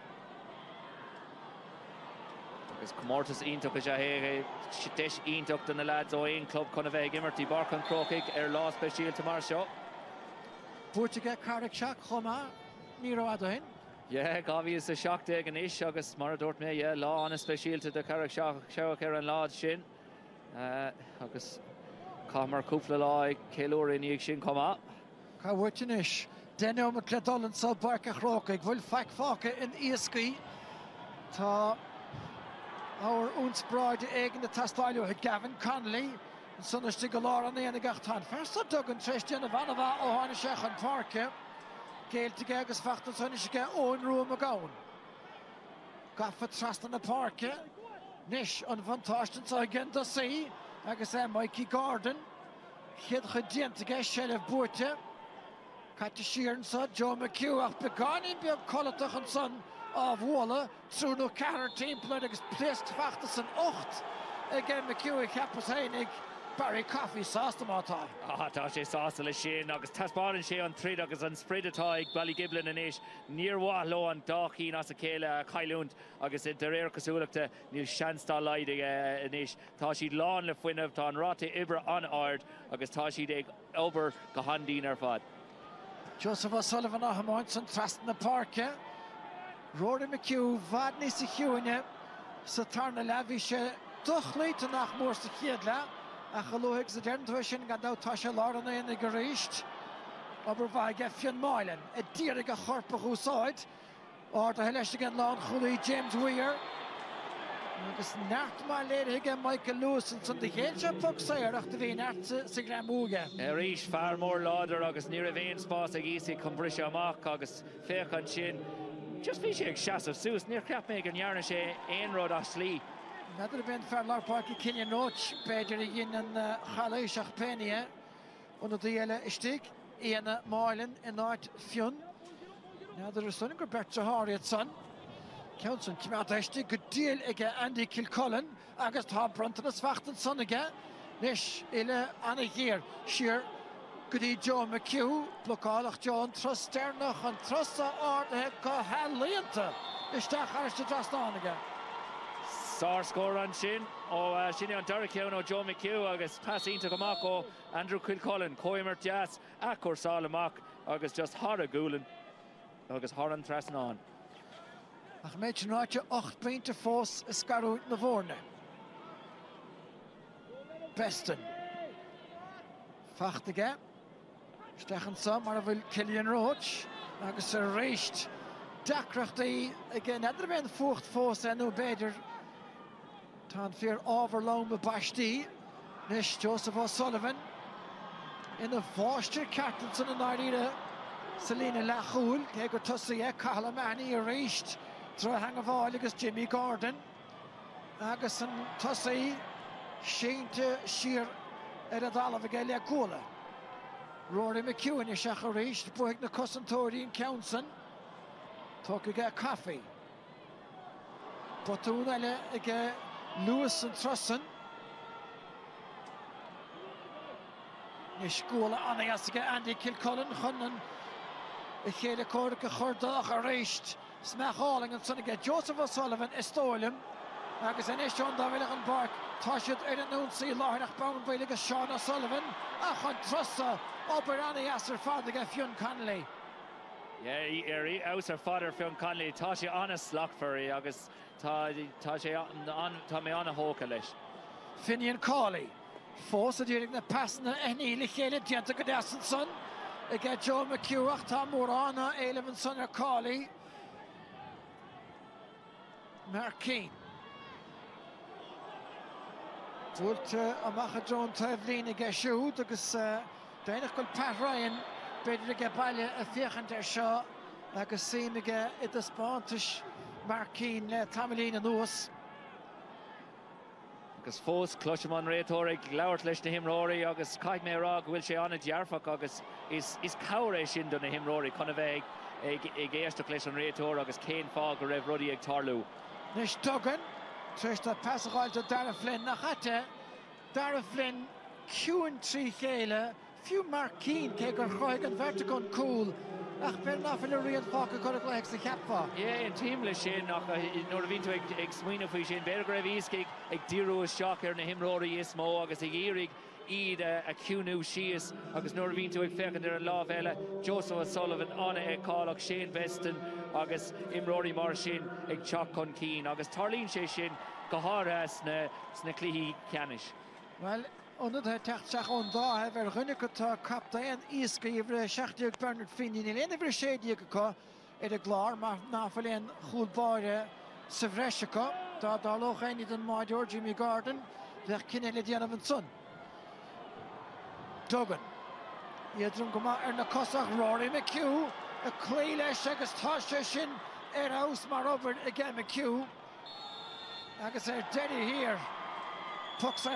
Yeah, cousin Deanton go McHugh. Tá sé beáí níos cúna agus mar a dúir tusa brín nuair a tháinig Duggan is teach. Beidir go raibh sé ag fáil an job sin chun McHugh a cúnú síos ach in umláin dimar sé go hanmhá go dtí seo. Stocha go meise san na muocht do radam lecht na himara agus Michael tusa bhí garánú san idir an dálín iirecht ar scór an sannig a Fionn Connolly ach éimithe ar chlé. Yeah, agus nuair a bhíonn tú ag féchan tríd an dáireann like go háirithe mar a dúirt mé ar Easkey Rory McHugh anna ag cáilach ar fad Kilcullen go háirithe sa céad le agus James Weir sna cúlathe comá. Agus ó Ballygiblin in umláin Joseph O'Sullivan Cahalamani sa dar le Beston í rihan cléthe in umláin agus Fionn Hurling mar lán cúlaí comá. Nis mar sin Ballygiblin de réir a chéile a ghlánach tá siad mar a das níidir National Eastern Sogs a fachtige Larkin Finn. Lappy Gary and Ardenson. Shed no met Ledol. Agus any Martin Harnig Ballygiblin in East agus tied it on the Violet Tron Peko Motion no Gaile Shed. Joseph O'Sullivan and so Taichon Handy again, Michael. Yeah, rinne sé go má ar an líród agus féchar an sin bhí sé anna sásta le sin agus tuigeann sé cé chotábhaach is atá sé go háir treis an pin a bhóg siad an orí comá so ní léon áras tá siad ag trid go deire an cléthe seo. Bhí siúráltacha nes le Ballygiblin dá chúl ach tá sé anna bhór am Eric Lehan. Tamáinte isteach aige agus tamáinte chlé ar fóréil ní an móránó.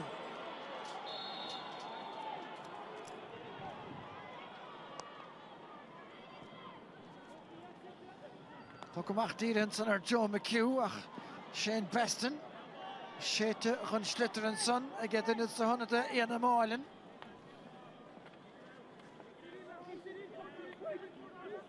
Jerry here fachtige well tá rud ag nach tála an son a dalamh Shane Beston buile an son le stelling be éana máilin. Tá sé at golóir mar ní raibh sé mar sin ní rihan gluthe bhí sé ní raibh éon rud as an meallach in ar ire ach ní raibh Beston róhásta le rud éigean. Well, ní bhíh an tarna seansa an réiteoir féchan deir, mar tá mé feidir ribh a hochtííag tá sé tarcha a bhfuil gréimar an gábh áige. Yeah, chuir sé lábh isteach sa cligad an sin agus chunig mé ardóg isteach an sin agus ní raibh Beston sásaín éon cór. Well, carta bríonn an muirlína Kevin Parker a dhéobhsa ach do chuig sé an is den mertacha. Yeah, tá an tá leis I rion nuair a chuann tú de lábh in ag an clogad mar sin. Beston a ríist an cumán caiilteach Kieran Duggan. Slice siar mátá gan Gustington agus Lappy go mecht ar dala. Méteoir sásta lígan leis agus James Weir níos. Ceapas cinnte go raibh Calais siúd an san táisiad a go mecht isteach chuman na mumpers. Yeah, ceann feite go Joseph O'Sullivan agus a ríis ceann búteag O'Sullivan cé bhfuil sé ag tógad na bochan na séir tá sé ag bóchan na bochan na séir a chumá agus just fuair sé bhuiile sa grim sa deire agus tá an ceart ag céimean flin an sin leis an cinine sin. Sína mu sa bhreis mar sin í miróig an réiteoir an sa ach Joseph O'Sullivan in isis chun an bhearna a bhéadú. Bhfuil méid sin déantaige Neil chlé. Pesceile Michael Rice cé lecht na himra. Well, Sir Jack Arán inig sin ach lecht na himra Joseph O'Sullivan caig mé rá. Go háras nuair a bhog sé amach just bhí tionkar olmhór aige ar an gluthe. Scoráil sé ag tílim 10 cúlín, trí cúlín ón immert agus bhí sé anna eálaach ar fad. Ag stíú gachród chun in iarna rála. Bhí sé ag feimú mar stúrthór sa trín Lárden Park agus tá sé anna áthar fad. Beston mé agus Patrick Malloy istig. Ar agla gimbachan bhil go gurfií Beston den barc ar an tarna cart a bhí is tócha. Nú, seansa thutas na honnadathe agus is léir leis gúilte seo búirte ag Ballygiblin. Trí námat. Sinna bhfuil le dalan sa I barca Croke nó go meisiad a ceilthúra bhúidir ar chuil an thóraigh sa chláil ag ceannis ar neh Ciarán Limníon san ag le ceannis na mún agus chuileáin fortláirigh a riimi sin a ríist. Fog seasta tócan san agus tá ceannaile le tócant ar a Dave Howell in isis agus tá sé Dave Moore an son captain in Gansi of the tree the Ballygiblin Fionn Hurling agus má ghéintú de fiseoga éonúir a bhuaig Ballygiblin éon chréibh is in ghansaí a trí bhí capta na fórne agus hála sé 1971, 1993 Chaibhil sa cethir an bhlinse me cearn im léana a réist agus jeolóch se go bhéon lán chulaí a gáardóig an corn póta bhainile. Yeah, sílim ghuilig bóthar an ann in isis agus beag sé thar bheith sástal sin just firic ionach ó an sin go bhfuil na captain ag iver a trí an tamar fad agus bua tilte cá agus ní bhórna Easkey mór an líród isteach sa lína lán tosach sa dar le agus sin an fá nach raibh si den ann na feibhna crothú mar a rinne siad sa céad le. Well, sinné Fionn an son agus is tócha go bhfuil sé a chuine bhanis beidir an gúpla focail a bheith le ráige ach anna tradiisiún sa chlub sné bestan agus an lán chulaí an lán tosaí Sean O'Sullivan agus tá siad tí ceiliúra Rory McHugh mátá aus Tranóna agus bhí na deisna ge Easkey sa chéad le ach ní a bhéad lethe iad a hapú Mikey Gordon an is beidir go seans déanach fós ar chúlacha Thomas Cawley Tá meach sí tuca leis chéadúine gaib be go seans ar chól déananig an feinting go nó. Sár scóró Thomas an sin, rinne sé go an bháthair fad chun casa agus an líród a churthar an trasnáin. Cé go bhfuil sé ró dhéanach, tá si ag trid go deire. Well, sin éon corn an a bhrá, tá téagra bunta sin mar chorn. Ag dhéile tuca isteach sinné Cian O'Brien, Lorcan Finn, Trish an Farca Ghagant, ach nach óntach a gédal sí an ócáid an dá club ach an is óldrin gur bead Ballygiblin a bheith ceiliúra agus tá lá stairúil buntamach an sáco sa club.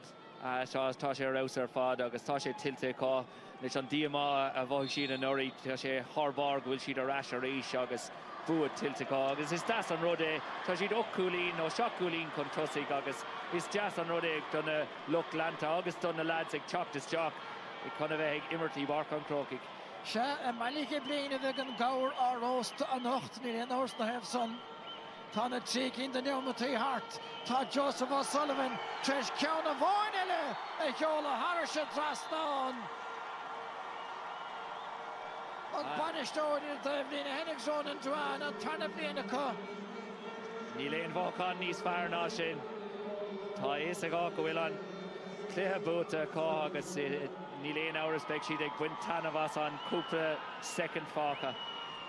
Seadíireach onadí eile take isteach Easkey an son agus a régan a bheith éon tensatáin go bheith Thomas Rolls in the háisteigh agus san pucamach agus tána dó geirig níl fós níl ceapan slua raibh deire fisceach se chun Rory McHugh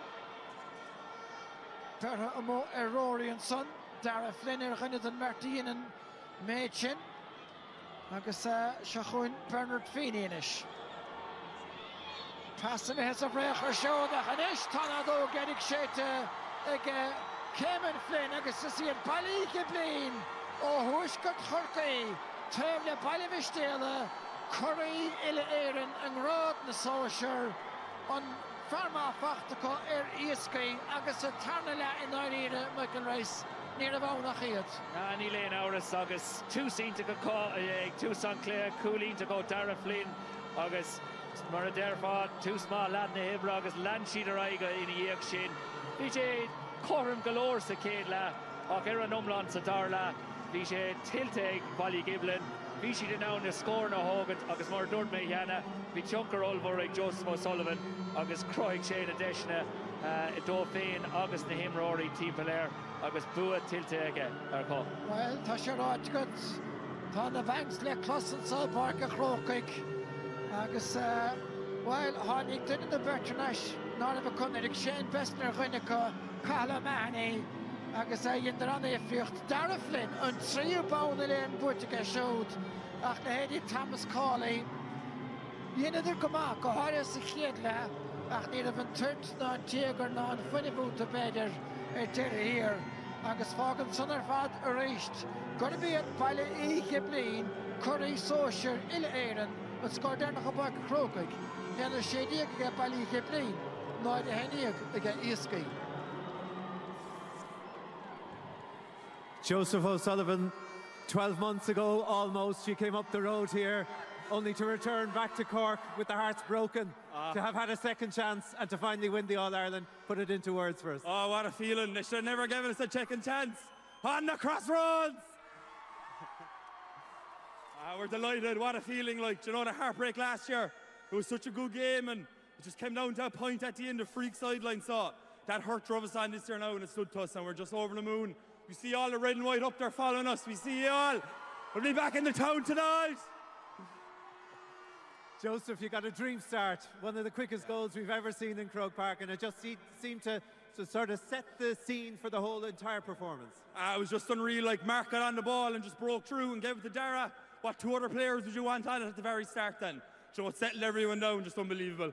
We grew into the game then and we just knew if we got it to half time and we were a bit ahead, we'd see it out, like, you know. We've been in games like this all year and just to push on and get over the line now, it's just unbelievable stuff, like, unbelievable. The 2 points you got just before half-time, you managed to maintain that gap throughout the entirety almost of the second half. Your management of the game, the way you pulled the extra player back, the way you didn't concede goal chances, was that based on maybe the experience that you'd had here, just to maybe learn from the mistakes you might have made last year? Yeah, like we've been playing like that all year, you know. We've had matches like very similar to this one all year in the Cork County Championship and the Munster Championship, so it stood to us. Like, we've been on the road a long time now. The last 2 years has been crazy, and just to get here now and top it off, what a day for the mighty Crossroads. And a word for Easkey. Fair play to them. Come on, they were very good now. They put it up to us, like, you know. It was a great final again, and they can be very proud of what they've done, like, so unbelievable, unbelievable. Well, congratulations to you, Joseph, and to Ballygiblin here this afternoon. Harceann AIB Kieran McGann of Running Gradam, Leach the Himmerha. Agus an Gradam son tilte goma ag Joseph O'Sullivan agus Rhinofa o Melviderage gur múrge on Busa agus tá an tuchtran Howlanish Kainte. Will now be presented by Oakdran Commando Class Quail, Larry McCarthy. Faran Fight the Road Galera Cardiga Park and Croke Ganov. The Countess and the Laws Farrath Hagwing, Shinclay Canish Crave in the Club Social August Vannock. Ladies and gentlemen, welcome to Croke Park for the AIB sponsored Intermediate and Junior Hurling Championship Finals. One of the best days we have here during the year. Cogardagus le Ballygiblin, Divershiv Gosar Wan Yov Agus Covron le Easkey, Nirawan Law Live a Gandout Picture Rashan Chowrishi Gyan Tamil. It's not often that we have a Sligo team here in an All-Ireland hurling final, ladies and gentlemen, but themselves and Turin are great examples of the developmental work that's been done in hurling around the country. They're products of the Tyne and Cuchulainn leagues, and indeed they met in the last July in the Cuchulainn final. So congratulations to everybody involved in the development of hurling. Our thanks to AIB, as always, for their long relationship with this competition and their continuous sponsorship. And please, ladies and gentlemen, put your hands together for Cayman Flynn and his officials who made such a contribution to today's game. Garamila Mahagut Cayman.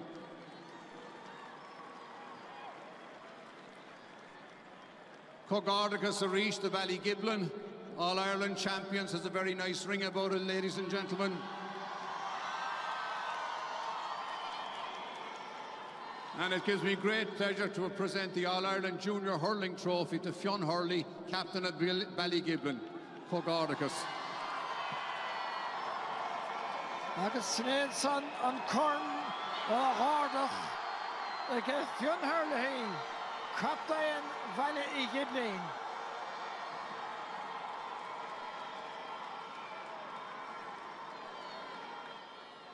We'll be dancing at the Crossroads tonight.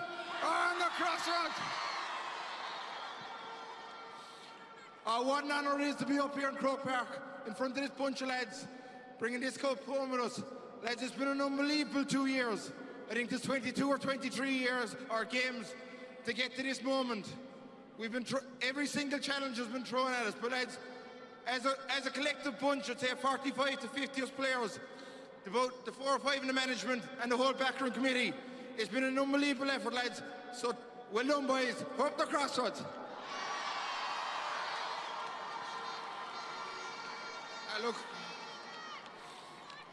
I'd want to say thanks very much to the GA, particularly say Sean Kelly for putting this up for the junior and intermediate teams as well, lads.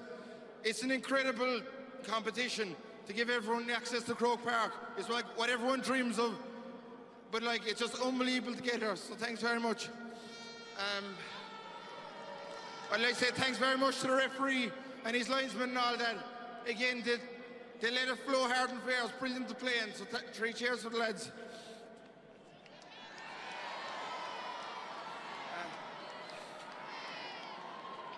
I want to give a massive shout out to Easkey. Lads, we were in this position last year. Look, it's tough to take. But look, I hope once you get back into the dressing rooms after 10 minutes looking, feeling bad, celebrate the occasion of bringing all your community up here. It's unbelievable. You gave us some mash now today. A lot of people were saying that we should win this handy. We knew you were going to be serious opposition. And as you're a credit yourselves, you're a credit to Sligo, and the likes of you are going to drive hurling on. So 3 cheers for Easkey.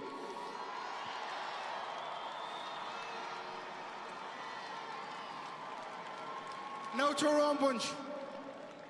Lads, I'd like to thank our main sponsors first of all, Jackie O'Brien's, Mitchelstown Credit Union, Horgan's, and then look, if you look at the wall on Facebook, Twitter, Instagram, whatever, the amount of support we have in this community, it's unbelievable, lads. You're basically going to build us a new wall and new AstroTurf, so lads, 3 cheers for everyone that supported us.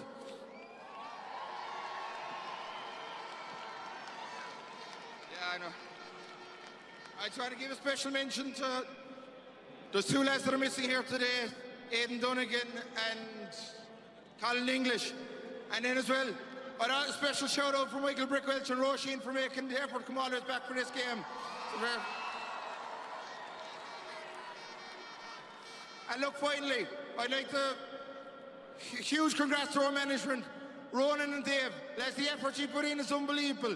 You get the tactics spot on every day. Your commitment is outrageous. And I want to say in particular to Dave. Dave, you've been one of our greatest hurlers we've ever had, but now you'll go down as one of our greatest managers as well. So thanks very much, boys. So, up the crossroads.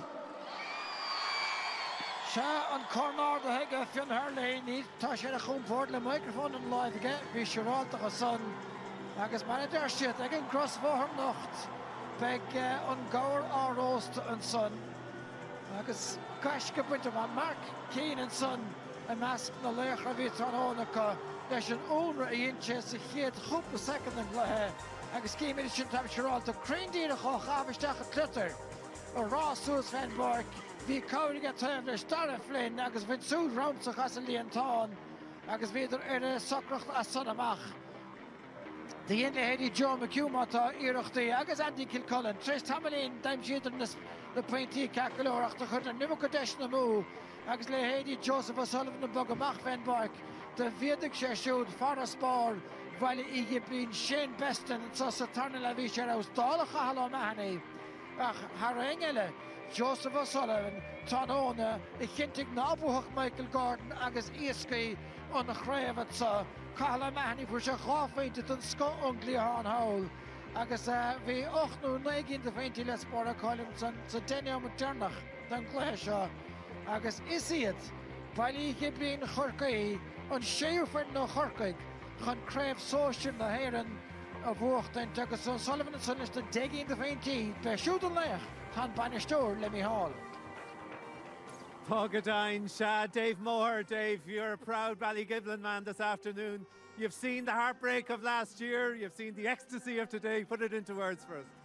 I don't know that I can, to be honest. I'm lost for words. I mean, you know, I'm born and bred Ballygiblin man. I've been involved since I've been, you know, so high. My father's been bringing me to matches for so long, and. You know, this is the pinnacle for a small club. I just lost for words. This is just, it's beyond your wildest dreams. And isn't it wonderful that you can celebrate this moment with your team, with your community, in where everybody wants to play here in Croke Park? I mean, this is such a competition for bringing the community together. I mean, I think COVID really made us realise what the community and what the GAA brings to the community. And such a family and community all, you know, for the last 2 years. it's just been unbelievable. And you know, the young fellas and the small ones, and you know, inside in the schools, the buzz in the schools, buzz around the place, it's just unbelievable. I mean, winning is what everybody wants to do, but as you say, the GAA is so much more than that. I mean, can you maybe describe to us how the build-up to this final was and what it'll mean when people go with the cup back to visit schools, to be in and around the parish and in and around the county in the coming weeks? God, look, you know, winning isn't everything. We came here last year and we lost, but we lost nothing in defeat, you know, and we went home and we got a massive reception from everybody. The build-up then for the last couple of weeks, you know, people were nervous from last year, didn't want to be, you know, thinking too much, but it just built and built, and the atmosphere around, and again, as I said, just the buzz in the schools, the young fellas, they're looking forward, they're looking up to these guys, like, they're heroes. So Mark, Dara, Shawnee, they're just such heroes to these young fellas, and you know, hopefully for the future of the club, it'll just be massive. Hopefully it'll be a massive for the future of the club. Well, congratulations. It was a brilliant victory. It was a great performance, and I'm sure you'll enjoy the celebration. Absolutely. Thank you very much. Well, mar dúirt be ahartainine de van háirí an chumann seo agus tá sé tiltige siúd mar bhfuil sé tiltige hang eile agus an leichan san is stigil armnanig tá Michael fós taobhlamach ben abach seantgam náir sé tá Mark Keane hís le Micheál O'Donnell. Tá sé go dainn. Mark, congratulations. You spent your couple of years away with Collingwood in Australia. You came back in time to score that wonderful goal against Kerry in that Munster semi-final, but I'd imagine today tops everything. Yeah, no, 100%. I was spent 3 years over in Melbourne, so I was happy out with that. I decided to come home in that one-off season, played football for Cork. It was always a dream of mine to play hurling and football for Cork. I said I'd take a chance to play football when I came home, and then when I came home, then I decided to retire from the AFL and came home from the. And I decided I wanted to play hurling because it was always a dream that I wanted to play hurling and football. So after last year, I said I'd go and join the hurling squad. Okay, so. And you did it, and I mean, you did it in style, breaking out from the blocks in the first seconds. Just talk me through the goal that you created for Dara Flynn. I mean, was that something you discussed before? And it just seemed like you had instructed your midfielders, I'm coming through, I'm going to take this ball. No, it's actually, yeah, it was actually last year playing for Cork. Actually, it was kind of a thing. We kind of worked on this from the throwing that the centre back was always going to run through just in case, and I just had that in the back of my mind when I was always playing as a centre back. I was always going to run through because it usually runs in through him. So no, I just had to take the chance. And the rest of the game, it was like you just seemed to manage the game so well from there on in. Yeah, look, we try to limit the goal scoring chances, and they only got one shot on target, so we were happy out with that. We didn't even score points all day, but we scored the goal, so that was kind of a difference as well. All right, well done, Mark. Thanks a million. We'll look over to your Thanks a million. They're looking for you there. Carcalor Marshin. So, Sinead Marshin and Cade Bua going through on Ballygiblin, the book and Crave the Soldier, and Cade Action Elliteration and Norta on Turino Vuyo and like Molanine, As Limnach, Shin Clehecanish, Idavanach, Naheran, August Baby the Rash, Saravan, Ibork and Croke.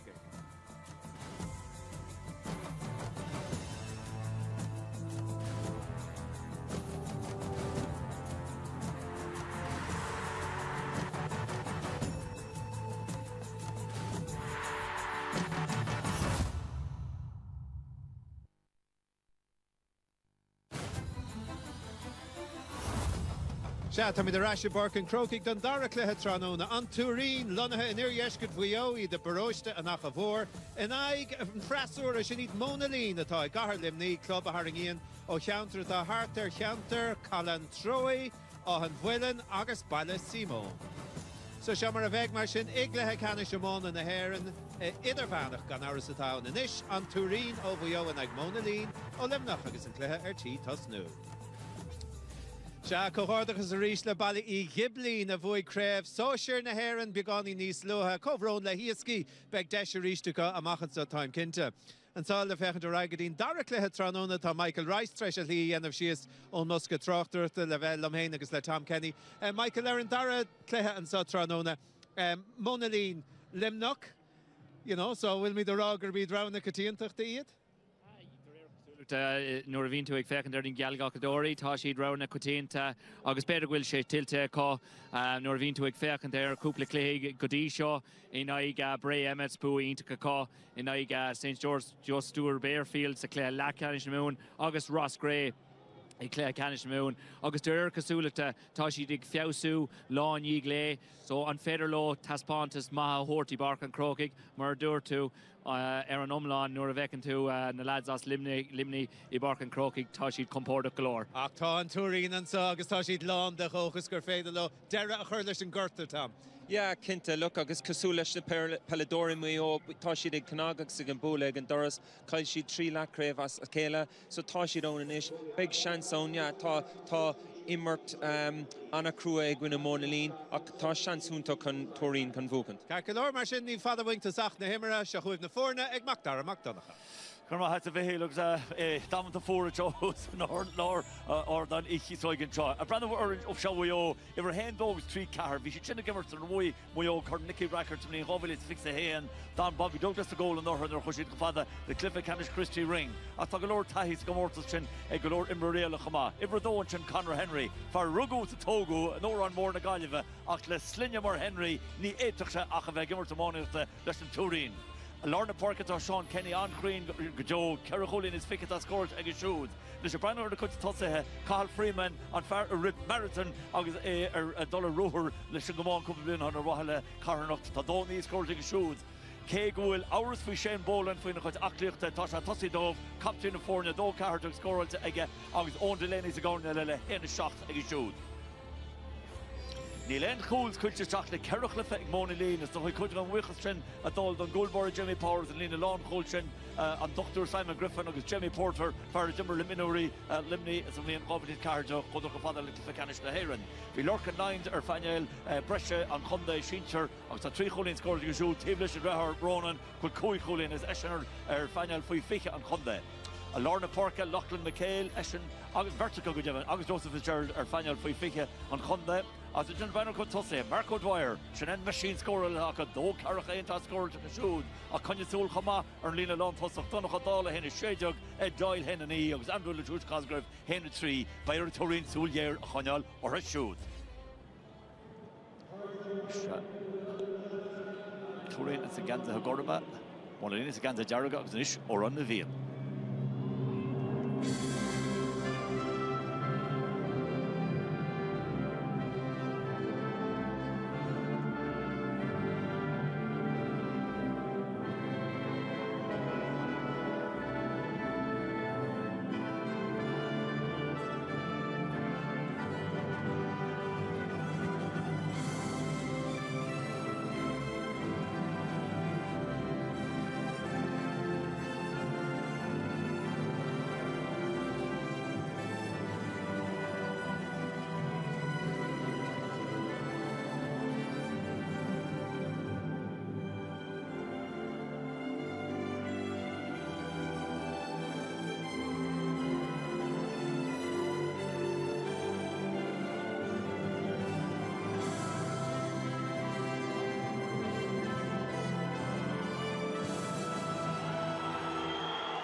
Or on a bhíon denta. Nus bunaú an dá club seo sa mbliain 1957. Seo an chéadúigh fornas léimnach agus ag fornas muo a bheith glyfacanis idirvanach na glob ach ó héh déanride. Tá déanra 300 ag an Turin agus tá déanra 8,000 ag Monalene. Mark Foley, Master Dollar déanra tá se costas an rúis an Hucráine. Well, Neil Wheeler done an déanra in our era of Vox. On a job to Dana Vega, Turin and Ocht, and Parosh then like, well, from Monalene or Emil Carrock. Agus tá Fergal Boland, Lorna Porka, ach an chéad onto Joe Monalene, Canton Coola Sheerichin, Joe Boyle, Joe or Col Caharel and Michael Murphy, Ear Imror and Ishkun and all, Sheeriga Goldbara. Agus that agree shade the happen Gulchi Evower, Irwuyo and shot it again, that Canton British as British goes Toma Chen, agus and Chelev, Arash Frisch. Ag leimnach agus bus le dia nach dasa ganzathe leis an da céine agus le hibrecha atá soléite. Yeah, and he acted the him Rory Lorna Hurda of like Kega Wilche and Gweg Shade a Temple Heart August Tashe and Choke Tasher Temple and Roffrin to an era. Well, Tash and Roffrin to Hussein Chomark. He told him which by the four his or a borg from the he's on his lua. Céad puck sleas an sin is an cantar búlte go deasig Sean Kenny. Corchan Keane an sin agus cluisim over a teacht an taobhlín an seo. Fád amach an sin Sean Regan. An seilah at a ras bólan de gurriálach sin Corchan Keane an sin Mark O'Dwyer. Seilah go O'Dwyer tá túir fao scór tá mé cinto tá an dor fao scór. No, an cansin ar híomh na lábh Clay. Agus ní ectar go hundúil an slitúir dul ar fóríil ó Mark O'Dwyer ceantas na tosathe a bhear ó Monlín agus an príomhnéascra iling an factas go léir. Cintil a ráchúla agus Carchain Colin cansin is can mór míteach fada so tá siad a dul tíireach ach an seilah sin fáte ras ag fearlimnaí. An orin a bhí sinseir a rábhíle sa fix a héan tí chálaach iad take ras ar géad íireacht. Táirn sin minic golóir. Brúan má sin na teachta led bhuió, Joe Boyle déanana go maith. Ar a glúna, cha gairí, úla gairí sa sliptar bhfuil, níl fós. Tá sé go lechúil le ára sin choráige, agus dí fáte sin Carl Freeman. Chahal, dochtúr, butisteach a háling aige. Fantastic, Dó Shane Boland. Agus Shane, tucha an talón, agus puck sleasa was an the one in. Tá meachtas a dóháin istóir Mark, agus Shane Boland fear le teanán huscaid an 100 atá gentach an siúd é hosnú. Tá ceartacáid a hosnú im thuirm sé mar beidir nach mé gach féin ó lethúra agus be go tionar chun le feicáil frééis sin.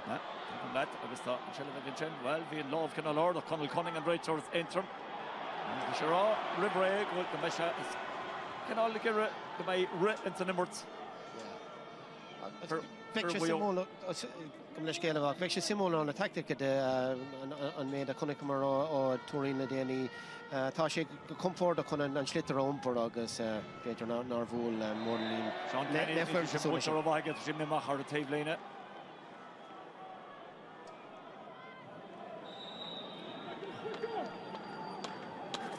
Agus puck sleasa bheits an. Ronan Lyons ach níl runta sibh ná rud a thug me for deire Mark Moore an bharc tá sí barra go dtíon níl fér dá laid ar a bharc tá dechar pucan is leas a bhúla neo. Sead an sin fáte raisina Lachlan McHale Lachlan ná chur ráid. Búteteach dro Ed Doyle. Sí fáte Ed tá sé búlteach an taobhléine. I círa éilú fós aige imar fá aige a sin is chur ráid aige sinis dí Luke Murphy ach Luke slucha an sinnig na gansaithe gorma. Chattamach rís an lechúil leir Stephen Coyne. Coyne is déanana go maith. Achar dén agus a ggóil an láidir tucha agus glach an sin agus Sean Chancellor sig Liam Levin. Tá Liam sluchaigh na gansaithe dearagad so tá na cosintúirí ar dáthíomhar chur brú ar na tosathe fáte raisig Liam. An pass lábha chur rais. Tá sé farasús fechant Ken Rowell aige agus an cantar búlte trasta aige. Le dró Shane Boland. Tá sé fáteach Shane cata hart, Shane a Brenner's brook, Shane a bóla, Shane scoring, fairway ó. Hard score ar fad. Ó Shane Boland agus a rís líród all in Traston na park go dtíon spás, dír a chós a chóir agus nóra fórsa seileh an slittar ní raibh freigra bháin an a score ar fad. Puck amach fada, na puck amach tradiisiún go dtí seo mar thuúrs mar dortha. Fada agus áard agus sús an láir. Seileh fós an shot na iirecht agus bhfuil sí Shane chur a tras ná níl. An iirecht sin ag Luke Murphy aird na fríide ar yes. Gá cean chormú ag móna léin, I léin cean chormú ag a túirín. Ach den déanamach gur fiú cúpla scór an bhí sin. I sin fáte a thbáir déanana go lán tosach Sean Regan. As Regan a teach trastan na parca, bhfuil sí búlte róláidir ag an táb, dagán.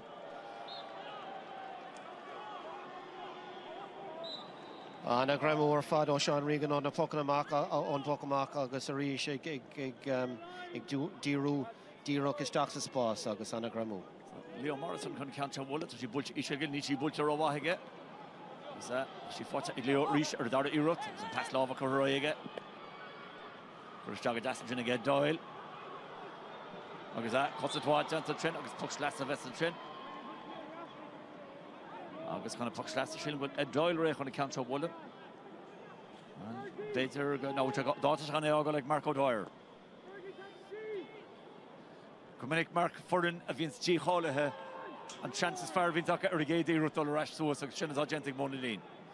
Sinné agus har bheith aisteach go si díáil bhfuil siad fós cóóg agus go bhfuil golóir taithí faoi le limnach ag chud is módas na himróí atá. Go ráid tearna capasach ag glantamach go hála go Conor Henry. Sohan roar is ag Fergal Boland. Ír fellador uo go mahar noid. Fergal go jastin sin pasáling a machanis. Ferta stressas le sé sin a Liam Lavin when score, Liam Lavin go háling. Tá an Turin tre socrú sias go bra. An hosacha fada ó Turin agus a rééis sé chun slitar ar an gomán ag géirigh an imróir sa bhreis a crothú an tamar fad agus ard scór a rééis. Tá go má fóilte agus an seileh fóilte ras a rééis. David Kenny a bulasteach í sin sin seachta lár. Snap fóilte go háling a sin Carl Freeman. Carl bhí seach an dúirt a bhí sé go fearna mar difhiide. Carl a catchan bulteige faoi bhró tá sí sin go fear áling ar fád ard scór ag Carl Freeman. Ard scór a rééis an dochtúr bhí sé ag le hócháilach chunig sé go raibh sé tacht agus a rééis gaim garad ar an gomán agus a rééis ón gomán an a scór a fad. Joe Boyle le tacht amach a rééis sá me rálat tá obair denta ag firsa an Turin. Chus siad go dtí Park Wallilín agus bhí siad á teis fechant cechan lehan agus cechan fada a bhí sé Russia níos fuidir á Gamhain, Russia níos fuidir na Park and Croke an seo gachar dentacha agus tá siad go máint go má agus tá trí cholín acab. Tá sé tátain go Wallilín go bhí scór an ever sin denta Andrew LaTouche Cosgrave agus an catch trust dro Leo Morrison faoi bhró an seo. Nis dimmer to ríis Buachlí bhuió stachadí Shane Boland fáitigh Shane. Shane is a glug ball pass just the lower. Shane Coniol ríis. Sean is Liam Lavin ríis for Colin O'Liam with all the rower shot. Ach tá sé dul stach cul-de-sac Derug ach Liam. It's a catch a bunch of trust in it. Ross was on. Long Coley dul rush ach eta Mata. Tá Owen Delaney dul trust ach ama. Ach immer 200 gentig Brian Canny. Sorry, Emerson Canny agus Canny place go back. Agus a venture sin inspired the ein Oren. Can't a bulge Ryan is Dan Power shocks the lower. A reach ton of fair to notch cart ag a Turin. But she just slug at Lena Lehosach one in for Lahor. Sloss in the pass for her over a good dinner. Agus Ho Emerson Chahanish. I can't some fotch a rush. I LaTouche Cosgrave reach Fargo will put the little go over to Hochjog which are a banal brusher. The roads contour took Bulcher Stachan, she Bulcher Shears. She fought a long toss to Ellen Garrichin. Again Doyle, Bulcher Ed. Bulcher Heave, no love a gesture. Agus brewer Doyle Rish, we share Nani Avula, Haragul in our Drocor Dove, which are 4 real. Has been brew chat on long Cole Kama. Turin, Augusta, Cancer Ear Imrory and Turin by Joe Henry Farth is Carlula 3-1 on Woher Iran, which I can't need 8 dogs, Sword Glas, the guy of Gimmers Lawson, Joe Macdonagh and Niall McInerney, August Fimber Gantley, Emir Lina Firna. Is that Stach draw Boland Reach, the Boland and Tamcha, near in the She's Machto, the Kulu Shear Chen, Lurkin Lines, Trastic within Coolbara. Cool Jamie Power, and then Cool. Squeaker Shaha get Ochlif and Lachanish Limney. Can more meet father reached. Tana Cossentori Shear, Tana Himrory Shear, Augustan Shelever reached, Egatorin. So she's the Guybrook Slitter Trastna, August that Mascon going to pass in a Garrett. Watch a reshuck. Chanel Long Tossuk, Sean Regan the third for his score, Sean Regan, Sherry Ear to score, Sherry score, Mark. Hard scorer, Fad, August Arish. Honeycomer, Lena, Lahasak, Monalene, Egdol, Gati, Lorna Park, August V, Nanzo Turin, Fanacht, Salahlin, August Nora Einsheed and Slitter, Tensheed, the lowest last rock, Conbrisha Source. And Leroy Bulcher and television interest in Mark, that's all I'm going to note that you Marnie Hurling, Rovenix in the month. Shanirut War, Ada, Canela Fos, Coramu, so Kerra Irit, Coramu, Egg Monalene, Kerra Irit, Corahara Trastan, Gatorin. Trish Genomed, a Glyphicanish Idervanach Amon on the globe.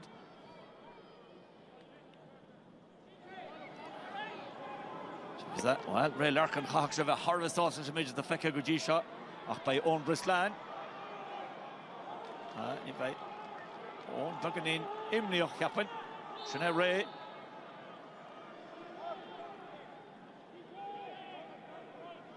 Níléin siopa acha. Níléin teachtarna acha. Dugata acha tá Parkimmer acha. Agus tá fornamáíochta acha chama.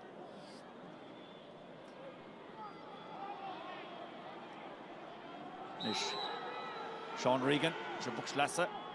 Tagwar shasta lor acha fanata chin. A chulí lor, Lorcan lines and Lorcan lines pass all in chin of Mark O'Dwyer. O'Dwyer a bullet thrust to Nish from pass screen and shot. Shine chance to go on Tosok Feek. Eir to Warner 4-8. Von Cancha Brandon Chen is fair. Caution is fair. Shade score again Doyle. The one lean which in on my do. Agus gá fasíon on himóí I dús barda on Larkin lines the Ruckody Mark O'Dwyer agus Traston the Park Stockton Spas agus Anna Creacher Fado O'Doyle. Traston Bulta Duggan in Roada was na Shella Fortune Rashes Lachlan McHale and Shot Lachlan lad local to on local Genta Chen. So Shella Fortune Rashes Buckley we all reached.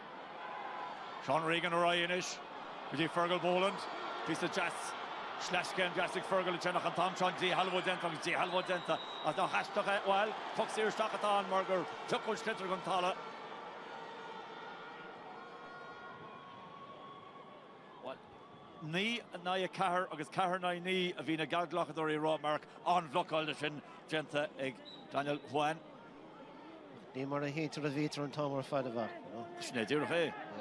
And a hús ar Fado ó Turín agus a rí Shansen an score. Shane Boland, though Cahardug.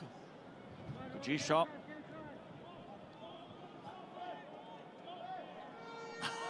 Rachel Rollo, Gondova, Ray Trastna, I was a Boland Slitter. No, few Smuina Urgersha. August Shane Boland, Crane, Hara Trastnon. Art score so Shane Boland, so Turín through Monadoras Trace. Pasachtan Kate Scove, Ak Bejaguil Conagui, come on. Atá Willen Rí níos láidir níos Mark ná mar bhí sí héadclifa? Tá gá cumar scéil go bhfuil sé mar chunig mé an tócamach sin bhí sé túirlaintach bhí gcuil láidric siad ina chuine so nó beidir go bhfuil an buntáiste ag Turín in lána chuine. Well, it's sin an feall bhí Genta an Trent an Thompson or David Kenny. It's mar sin. Tá sé ceart. Pucks here, the ball at Sean Kenny. Keracholin is thick at Sean. I can catch a British Shears. Didn't see him here for real. I guess that. Puck Shaska Koi captain. Yep, Puck Shaska Koi give us on. So by Josh Alec Sean, Tom Chobich and his Congery. So Thomas Bernach Labalach, Fried and Cliffa, August and Turin as Mayo. Not the Koig, Modelin as Limnach, not the Hain. So tan Gudisha, tan 3 chéad níos fearn an 8 milliún. Sean Kenny Banner is broch ach Shilman Erickson yes tá. Head can Coramú Martin.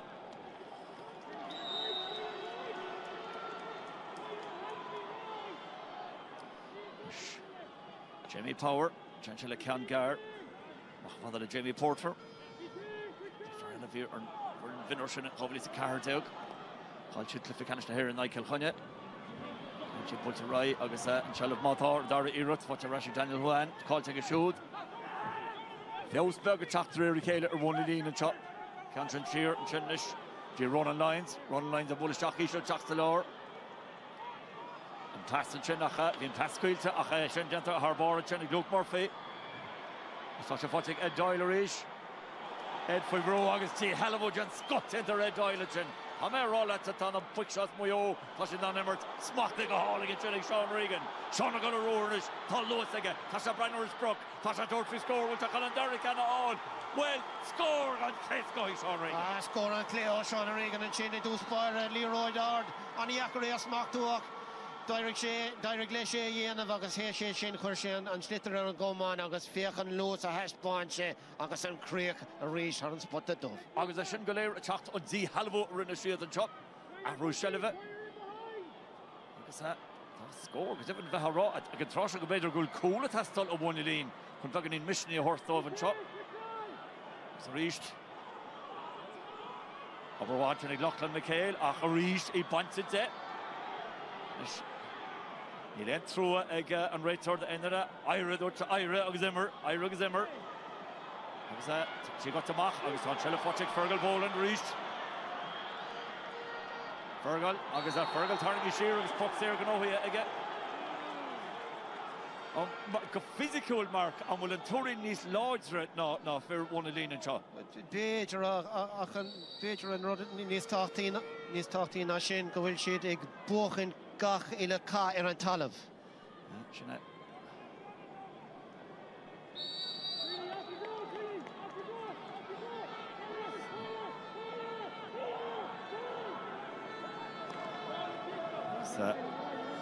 Fast in the park reached. Can't you British chase and Jenna and Shella Fatcher Rash again? Fairlimney. Machen Shahanish could he Ronan Lyons. Ryan the Brandon Slut and Yarta make a good passage Jack. Fatcher Rashing Ronan reached. Omega which I can throw for score Neil to good pass Gareth Stach. Should the fair cut attacking his and shot. Shanette Simon Griffin. Agzi Buttick Simon Griffin. But Jared Trascon. Shade scores Simon and Doctor Sagreven Leona. Agus Kega will shake Gilbert Salon in the hole. Is coming lesh on the scorer fod. Shella Fatcher Rash reached at Molyneux. Catch scoop is the haka. Agus will she shen no. Tashi Konyishte he get a Luke Murphy. Luke Murphy for row Charnish Agus that. And Hudson to come up. Hudson to our Fergal Boland to Jen Agus Fergal Boland and Jenna Harbor and see Halvoyana. Harboric Fergal Boland. Tashi they're not serious. Agus Tashi the Dolo have got to Agus Jack Bertie good shot and Cole have won the lane lob. Saw Rimmer to Jenta. I can all Cole Mott Neil to Cheleveg and Neil. Tashi Fatcher Ration Shaw and Ish. I go on Delaney for Vrew. Owner Talov Congress Contablina force on. Tash Shelf Harvat out to Shaw. So Delaney Steharishan. Agus Shane Boland is Steharishan. To her the Fergal or no. Shot the Fergal Pork Daniel Juan. Final goal Shearer Chonish.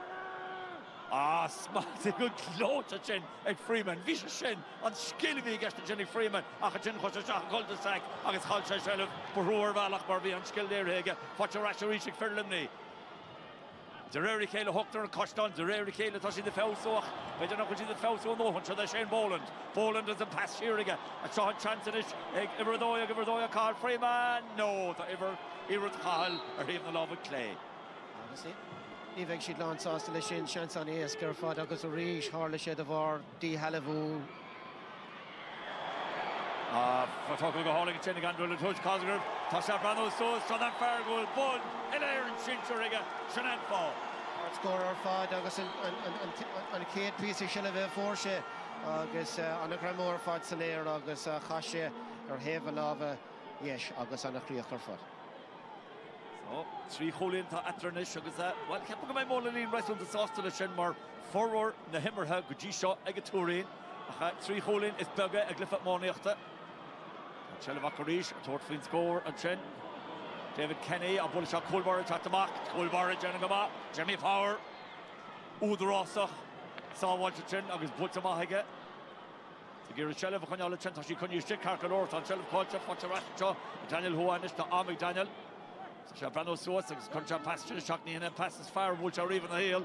Shane Boland for Rosie, Fatcher Ashton is Fatcher Ashton, Jimmy Porter, Arai, Goody Lurkin Lines, August Tashi, they're not to reach, August the horse in there, reach. Look, Murphy, which is shot, Logan shot, Puck Hunter to shot, Shanta pass to a shot, which Shanta goal, and the over to Cole! Scores on Cole scores in Dan Power. On a Creacher fod, August a reach, Harla Shea or Fui Jamie Porter, Nero Sakonia, Husha, treat the lane to Count Dernock, but he Dan Power on a faster fod o Andrew Latouche Cosgrave or Reach, Nero Shanstalai, they can cool Vara Cake Revshe, it don't cut happening. Hena do ribbon out, Ton Shelif, Egg, Buckley and Torin Reach, August and Counchan Butcher, Egg on Delaney, August Frank Laura. And Chanel Frank Ricardo, a hash point on the scorer fod, August. Gujisha come around Mark to Ord Kivlin Tuggan. Ord Kivlin big Turin sauce, big Monlene sauce, then ish cake of Borshi and Cole, August Tashi Teresh, Taktish Taxaclehe. So big and Dartlehe sauce this Docha, Turin, Vishe, Egan talk to Turin, Tasachma, all August Tashi fight to Tashi Fosaclehe, Tagalor Moinina on Planet Talk, Tashi Egg over, so big sheet sauce to come on the Monlene. Marco Dwyer, Shadola Kangar, Shach, Droid Doyle, the Garen Slither Ordo, which you get, as I get Catha Hart, as Garen Patrick Stock, and you're a pastor in a while, as the Garhamach and Center East, the Conor Henry, Conor Henry, Bullaroy, Tronish, as the Puck Sear to on, and the Sealing Will Cart, and Conal Cunning.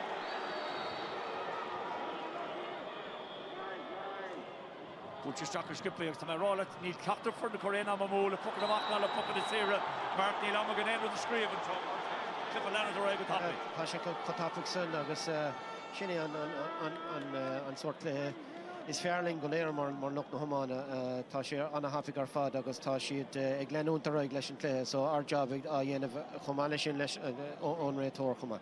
Oh, it's your branch and Roshi that back in school, Chen Nagasa, Shan Kushker, Chen Fox here.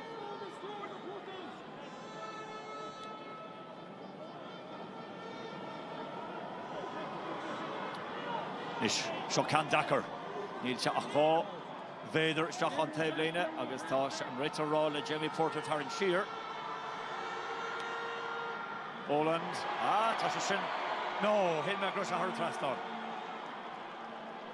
So Nish Tot Srikin Kuramu, Egatorin, Karikin Kuramu, Egmolin, Torin Force Colin, Contasan Chop.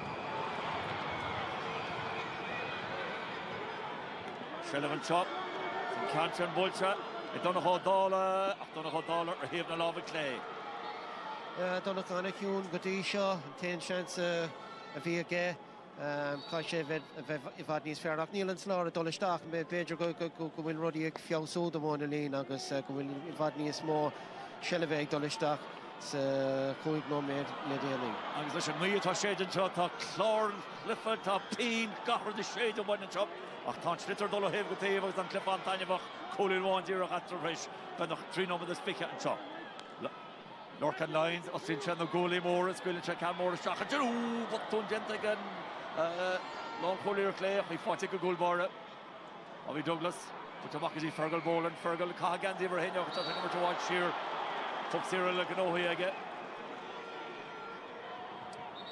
So, Luke Murphy. Reached. Yeah, I love Clay. Love Clay. Like I said, Hunyu to Greenmer. Yeah. There's the Conal Cunning. For Interma. Arnoy by foreign interview for Chachton O'Morach. Dun Lahi. Cliff the kind of Shincher in the globe. It's in the Shamroga. Kosher at the Aston Shohanish. Was the counter Butcher Roy. Shachsalor. Sean Regan. Tag Colin Fotching Sean. Tasker Roy againish. David Kenny, a brand new Brook, she's bought to order Kenny, Sheila Gujishin, or hitting a lot of gesture and will. Now it's going for it. Now it's going for it. Arish.